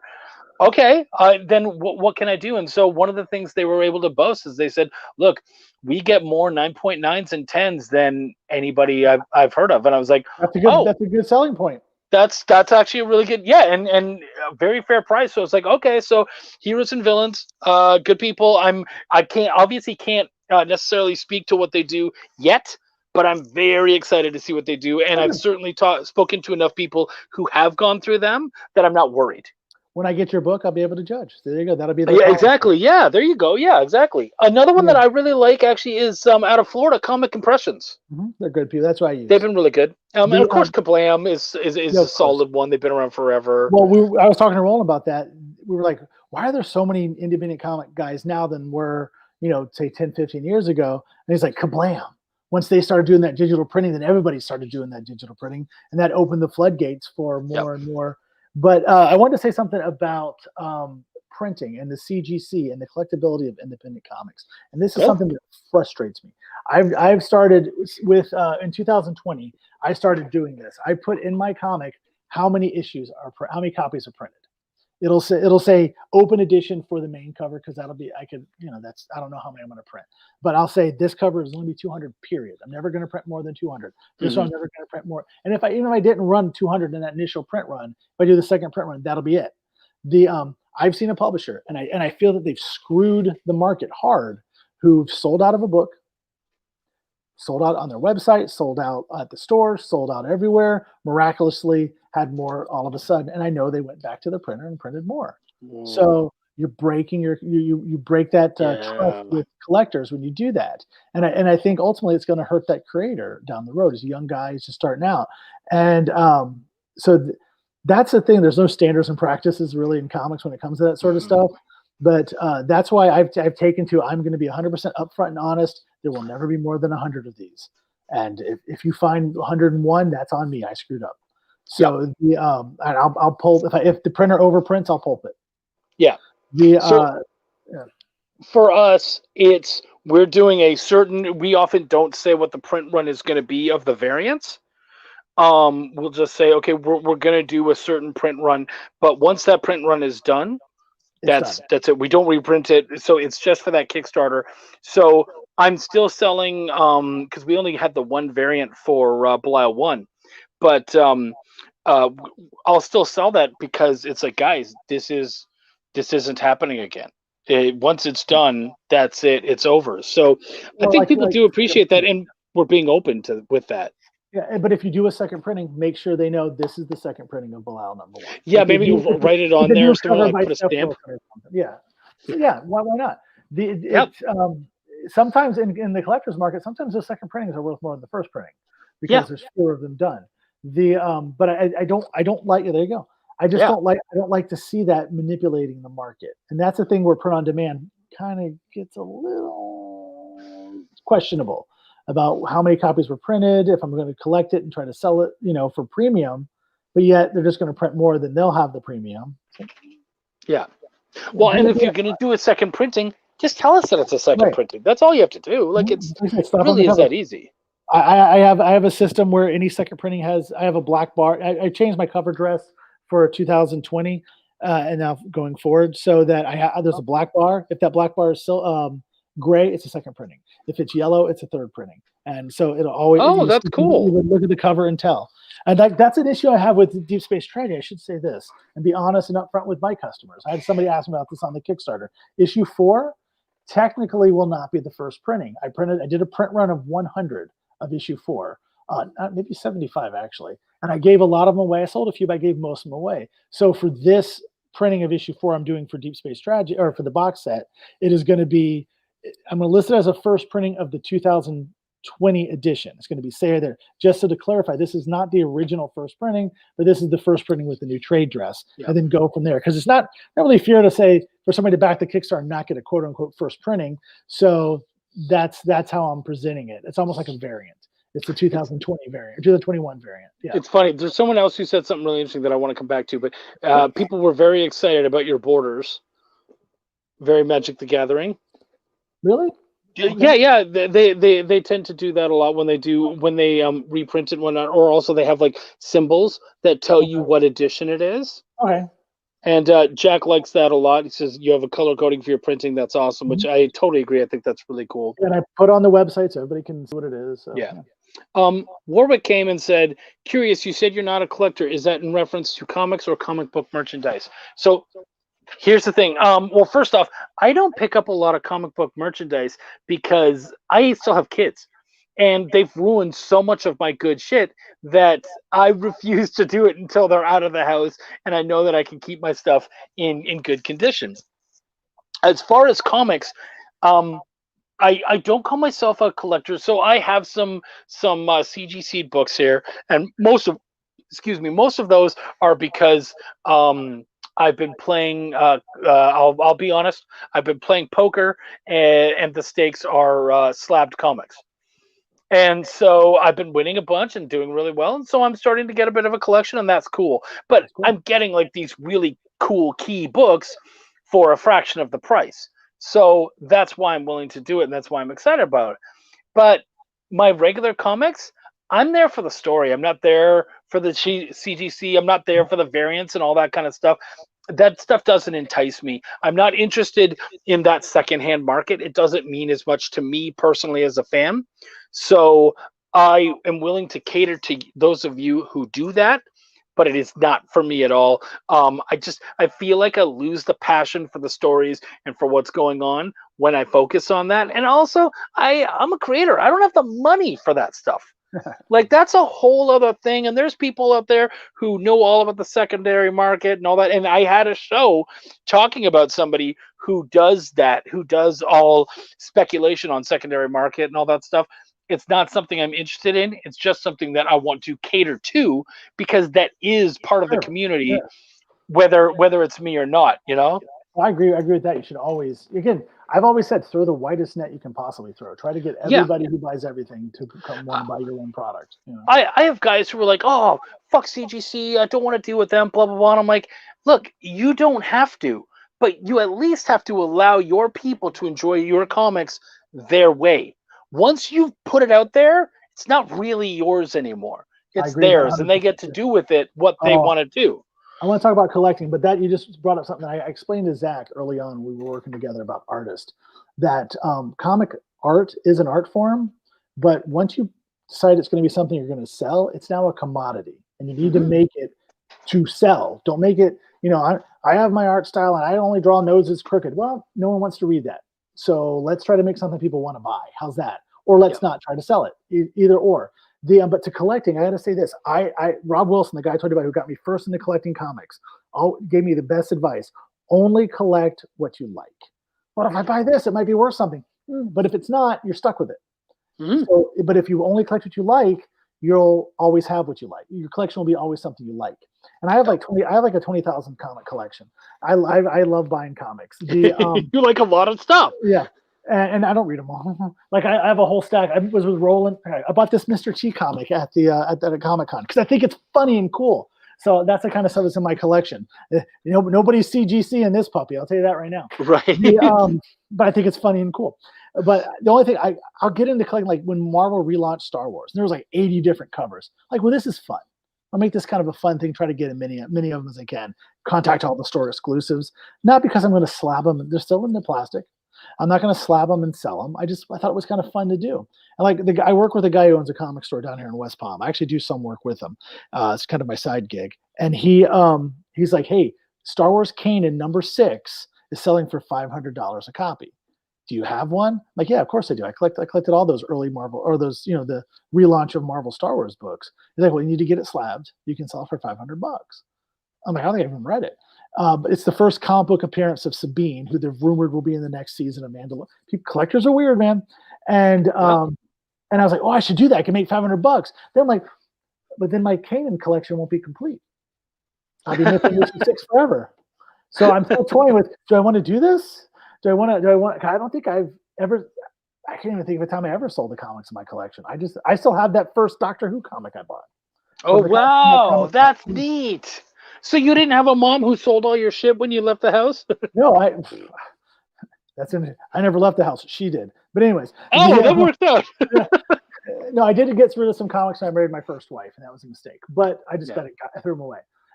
I did have, when I was a kid, I had all those Star Wars Micronaut comics, and my mom did throw those away before, like in the late 70s, before I got that Doctor Who, before even knew comics were collectible.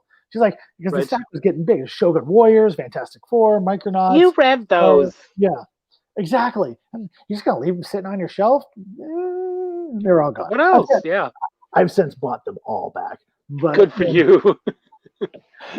Chris Madma, dude, I could barely afford my weekly pulls, let alone collect slabs and key. I totally feel you, buddy. Totally. Like I said, if I wasn't playing poker, and for me, the whole reason I'm even doing it is because I am an avid poker player, have been for about 15 years or so. So I actually ran a weekly tournament at a local bar. And then when COVID hit, that was done. And I was like, oh, crap, I really want to just, play my poker game.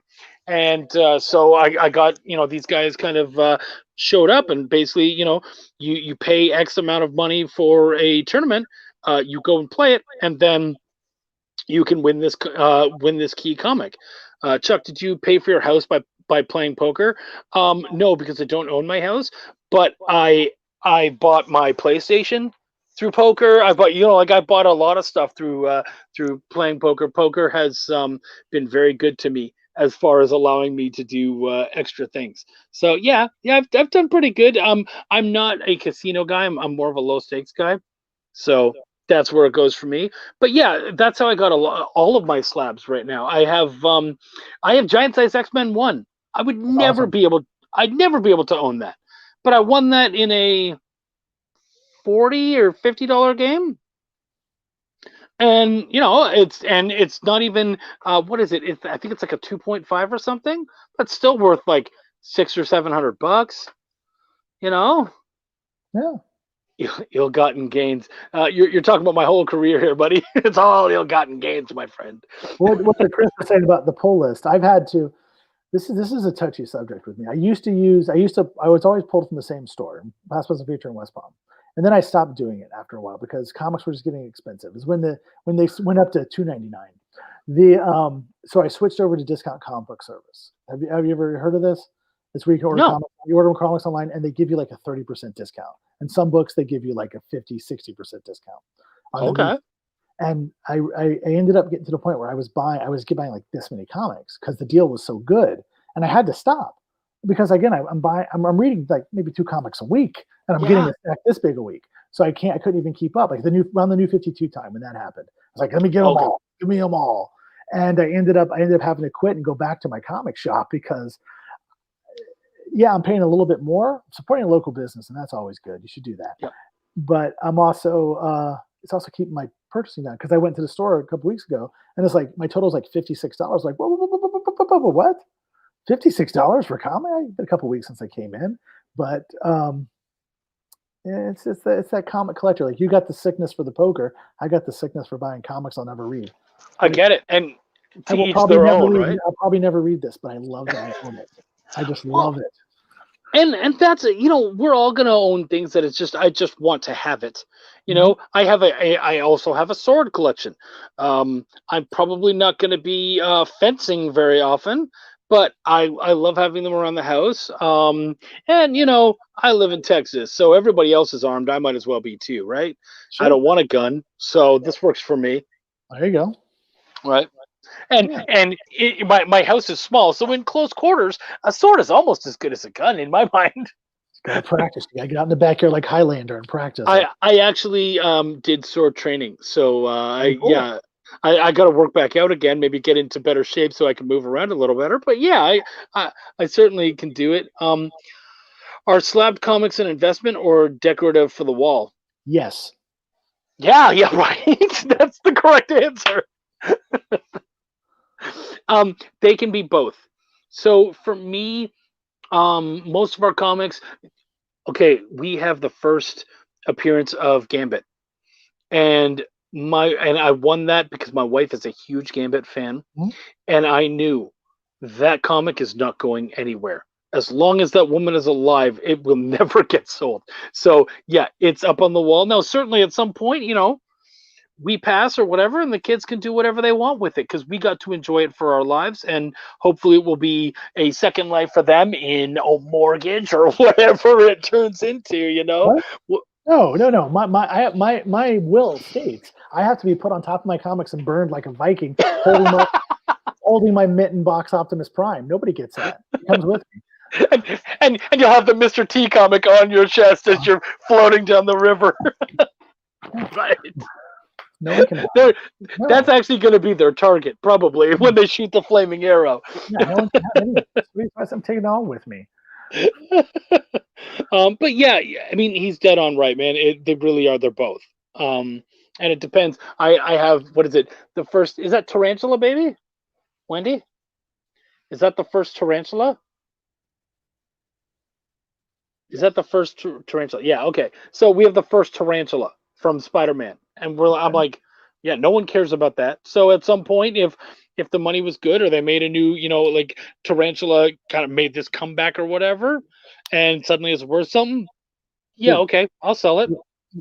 The way this industry works, if there's even a rumor Tarantula's in the next Spider-Man movie, it'll triple in value.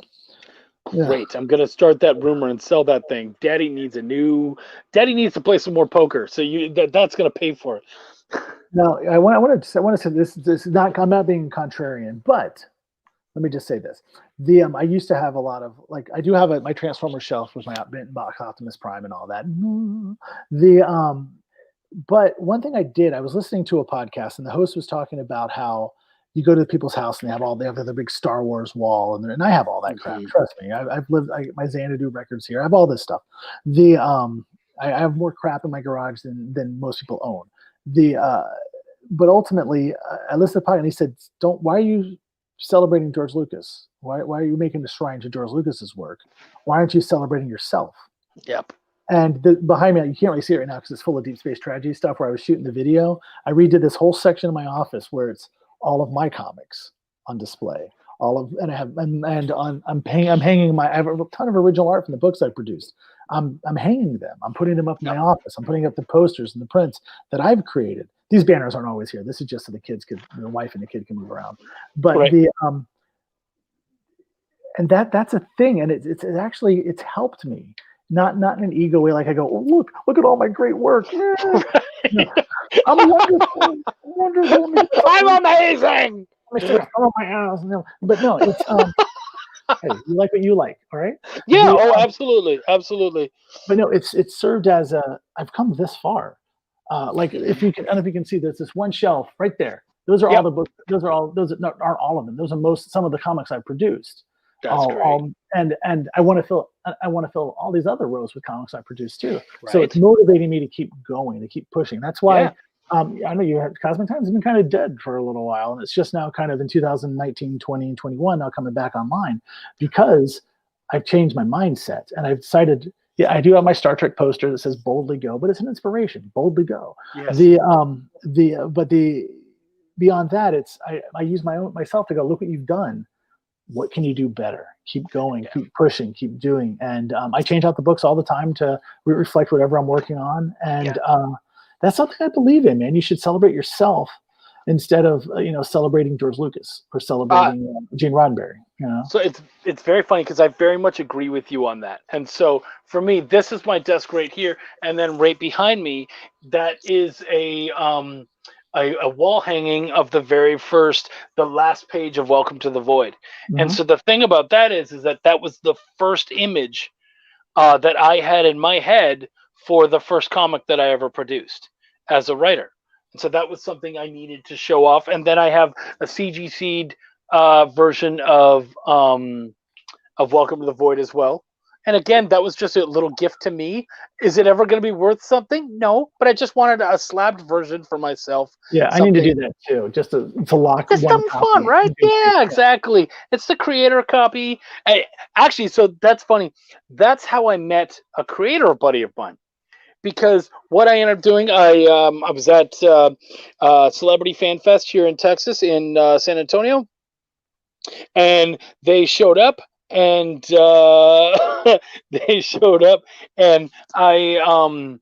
ended up, it was Father's Day, and I was like, I'm going to do something nice for me. I walked up and I had it CGC'd, signed it right in front of them. Everything was good. They sent it off, and then, not CGC, it was CBCS. 6-1. Yeah, same one. Yeah, exactly. But they're out of Texas, and I didn't realize that at the time. So a couple weeks later, about a month or so later, I went up to a con in Dallas, and somebody came up to my table, and he's looking at our stuff, and he goes, "Oh yeah, I've read that." And I was like, "No, you haven't." And he's like, "What?" I'm like, "At this point, I know pretty much he's read my book. Everyone who's read my book, you know what I mean? So unless you bought it online or something, like on my Kickstarter, no, you haven't." And he's like, "No, I have. That dude, he turns into a tree, right?" And I'm like, "What?" And it's a really weird thing that happens, but he opens it to that page, and I was like, "How the hell do you know that?" And he was like, "Oh, I'm a grader. I just graded it this the other day." And I was like, "That's my copy you graded, dude." Yeah, so it was going to be a 9.8, but I read it, so now it's a 9.5. But right. I put my coffee on it. So yeah, man, that was really funny. I thought that was pretty hilarious. So, but yeah, I think it's really cool. I enjoy it a lot. I like what Jack said here, Martin. At least you're reading your comics, because most people don't seem like they read them anymore. They just buy them to have them slabbed. Which No. it sucks. But again, look, once I send it out into the world, they can do whatever they want to do. I mean, I don't it. care what somebody. They could throw them in Yeah. the garbage. I don't give a crap. Just give me the money. I would hate to think that they did that, but you know, Yeah. at least buy it. I would like to get more reviews. That's one thing that's kind of stopped with Yes. I used to get feedback all the time back in like the early aughts or the mid aughts. I would get feedback, and it's kind of dried up. I used to get like people sending me emails. Oh, I loved your book. That's right. That's just the tip of the iceberg of the pull quotes I have for Arthur. I don't have any pull quotes for Decisions or From Blood because nobody's sending them. That's You tough, have to go get reviews if you want them. You have to go beg Yes. for them. Yeah, you really do. No, it's true. And I Not mean, about that. I have people sending me stuff all the time, and I'm like, guys, it's a lot to do. You know what I mean? Like, I got an amazing review from Reading with a Flight Ring, and Me too. that's one amazing. And I put that. It's I think he's on the back of this one. Let's see. Yeah. yeah. I wasn't. He was on Decisions. He read the dry anal rape Decisions. He liked that. Oh, okay. He's amazing, and he gave me like such a glowing review for the first thing I'd ever written that went to Diamond, and I was like, okay, so that bad boy, it's bookmarked in my computer. I'll never forget that. Bookmarked it on my phone. Like I made sure Google will always remember where that is, because yeah, that was a big deal to me. Do you have a website? Put that on your website, man. I should, right? Yeah. Yeah, because it was it was a glowing review. It was amazing. As Chris Matt says, I try to read each comic I buy. Yes, I'm behind like April. I feel you, dude. I totally feel you. But at least you try. That's important. And I intend to. The intention is there, especially with the Kickstarter comics. I buy physicals for a reason. So I do intend on reading them. It's tough. And it's even worse for me because at this point, if I read them, I also want to turn them into a video and review them if I can to help the creator. So basically, at this point, unless I have half an hour sitting in front of me, I don't want to read it because basically I need 10 minutes to go over it and then another 20 minutes to do the video. So unless I really have some open space in front of me, I'm not going to read a comic, which I know is sad, but that's the reason why. Now, what do you do if you run into a book that's just not good? Do you just not review it, or don't talk about it? Yep. Okay. Yep. Basically, if it got to my video channel, it's because either I liked it or I believe that it's redeemable. Like people will like it. It's just not for me. Now I appreciate what you're saying, but right? Because it's not all like I'm not always going to be your audience. Like I've gotten mangas, and I'm like, okay, I'm not necessarily the manga reader, and it's not necessarily flowing to what I'm looking for in a story, but it's not bad. It's a good story. I do see bad comics getting good reviews sometimes. I get it. And is that really helping the creator? Like I'll say Arthur got great reviews for the first issue, but there was one bad review. And my first instinct was, I'm going to write this guy an email. I'm going to rip him a new butthole. And I said, I refrained from doing that. So I took his criticism and I created issue 2 and 3 because just based on his criticism, because I'm like, well, if he said I did this bad the first time, I'm going to do it better the second time. And so I was able to learn. I mean, yes, I was able to see that he was right, is what I'm getting at. It goes back to when I was in the Art Institute. We did a video called Getting Rich. It was a short film. It was well received. And our teacher goes, that was great. Now you have to do better next time. Like, that's weird advice, but I'll take it. And so we did. We made Getting Rich too. We just made it better. And that's kind of been my approach to even my own critique of myself. I'm going to do better next time. But if nobody tells me this book sucks, I'm going to think it was good. And you run into this situation where egos, again, the thing I hate the most about comics are the insane, out of control egos. And you get that because people are putting out mediocre work and people are telling you it's great. Yeah. So I only do good reviews right now, or try to talk about good books because two big reasons. One is I want that positive aspect. I want to give, these people need some positivity, and especially in the lower echelons. I feel like we need a reason for people to want to buy it. So I don't want to rip into it. Now I might say, I could have used more of this. Like there was one where I got a fantasy and I was like, look, I'm going to be honest with you. I'm a fantasy guy. And so to me, it was a good book, but as a big fantasy head, I felt like you were someone who doesn't read fantasy, trying to make fantasy. And so it didn't work for me. But for the casual reader, they'll enjoy it. And so, it was still a positive review, but it was me also going, yeah, it was very tropey, and you could have played off of that. And so, I try to put a little bit of that in there, but not too much. The other thing is, I've had people come to me and go, "Could you rip my comic apart?" And I'm like, "Yeah, it's called editing. Here are my rates." And then they're like, "Well, yeah, but I just want a review." And I'm like, "Yeah, and you want me to give you for free and give your audience for free that which I charge for." No, I don't. I'm not going to do that. That's not fair. So I had one guy come to me and go, "Hey, could you rip it apart? I'll pay you." And I was like, "Okay, but I don't want to make a video of that." And he was like, "Oh, that's fine. I need the information." I'm like, "Great."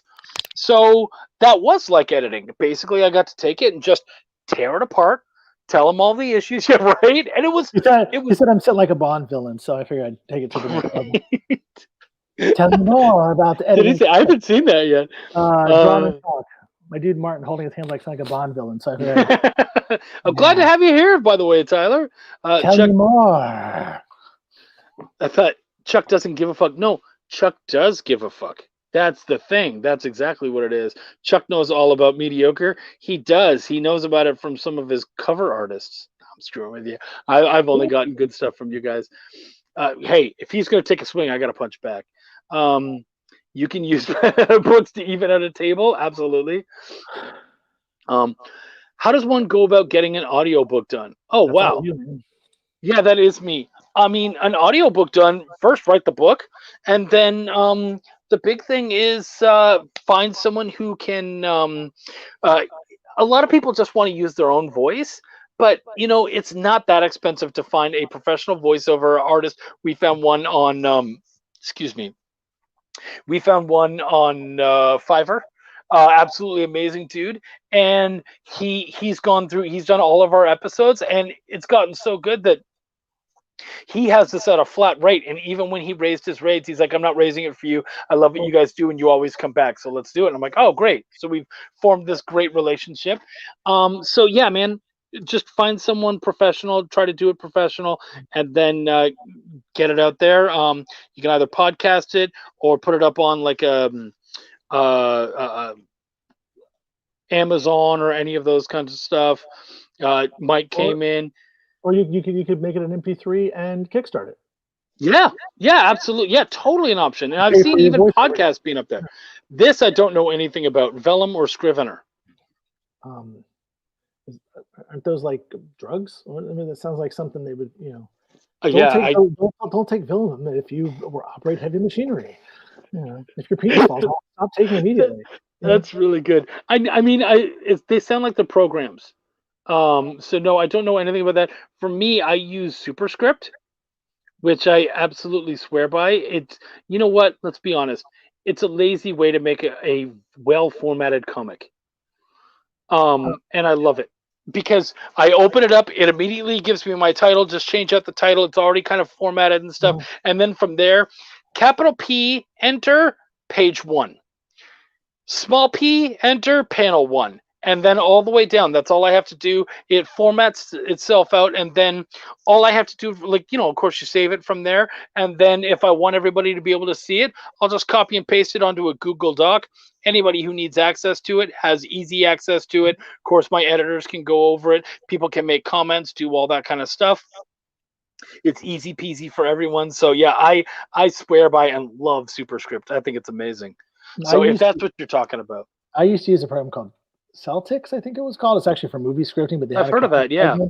And my problem was I got it, and I was like, let's all get it, let's all use it, and nobody did.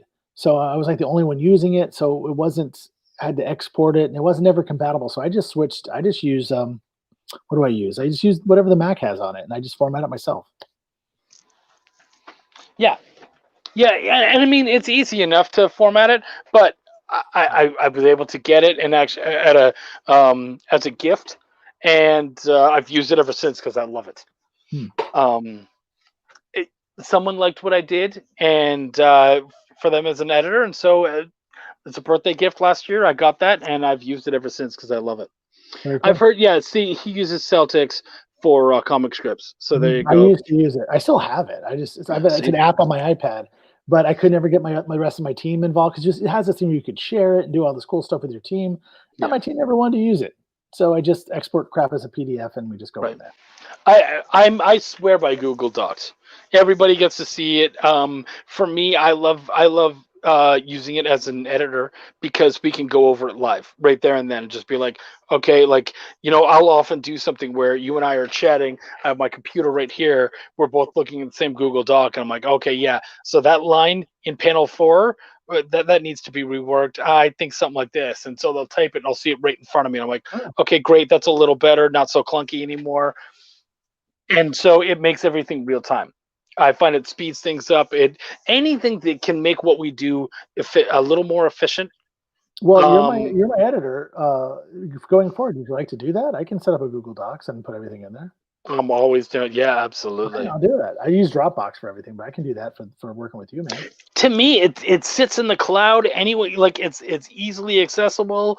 I find it a lot, and everyone's always worried about their Dropbox. Like Dropbox to me is always yelling at me, do you want 7,000 terabytes? Because for $50 a month, we'll do that. And you're like, leave me alone, please. I got to use it because I do have the 7 terabytes for $50 a month. So that's good.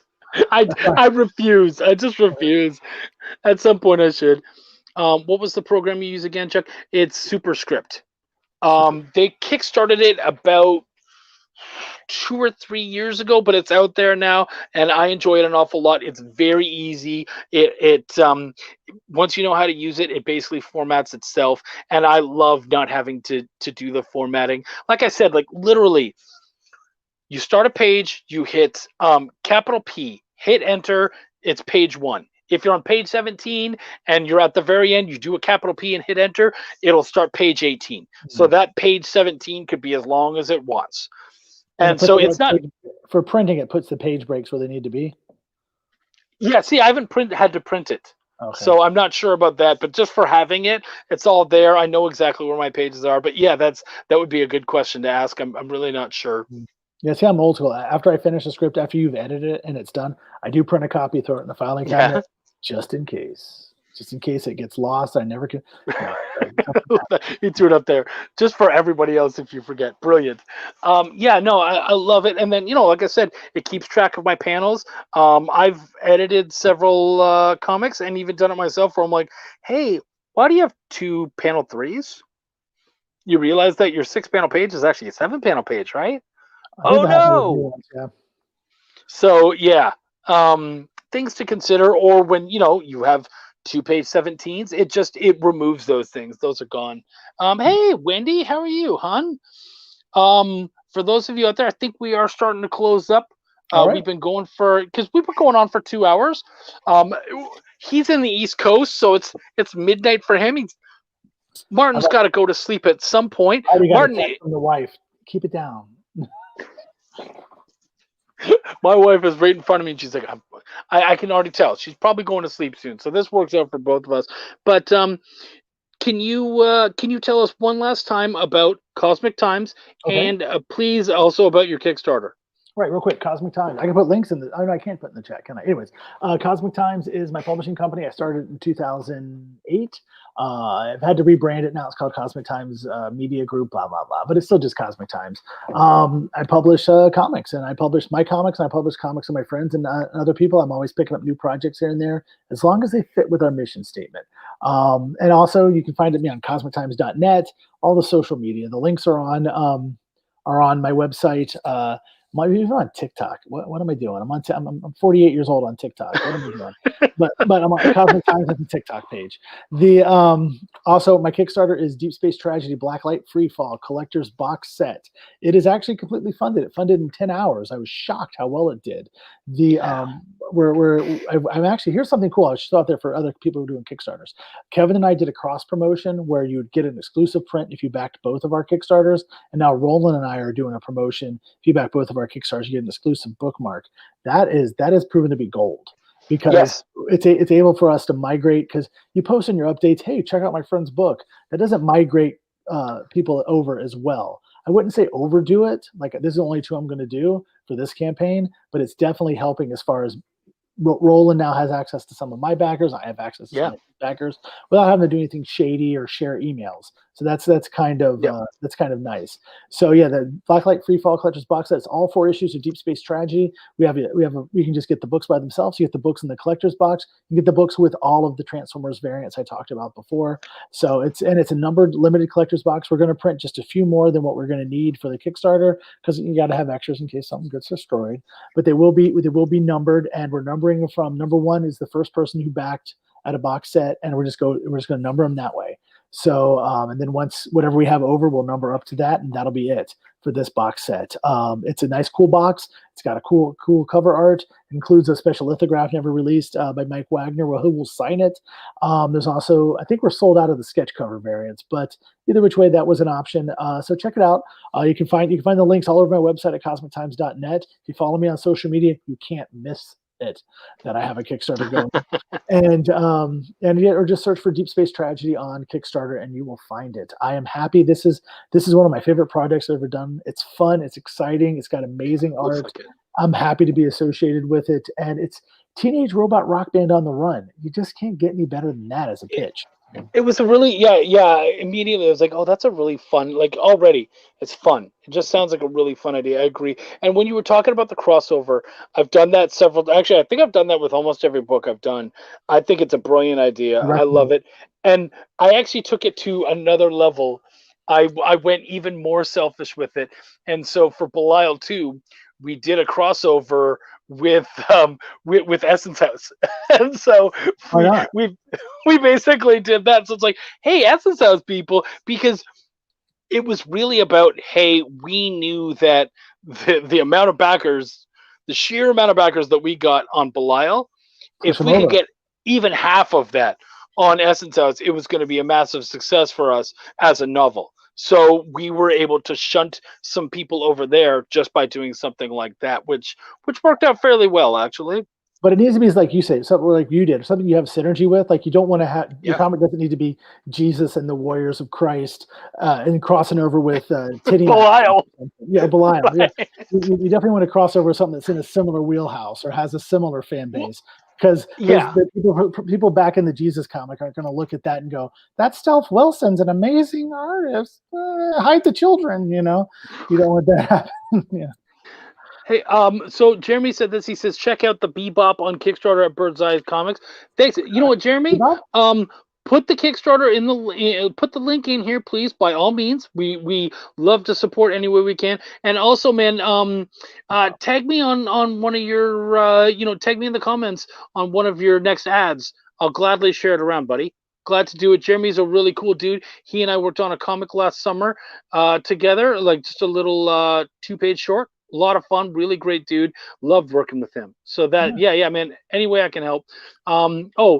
Jack says this, Martin, how many more days is the Kickstarter open for?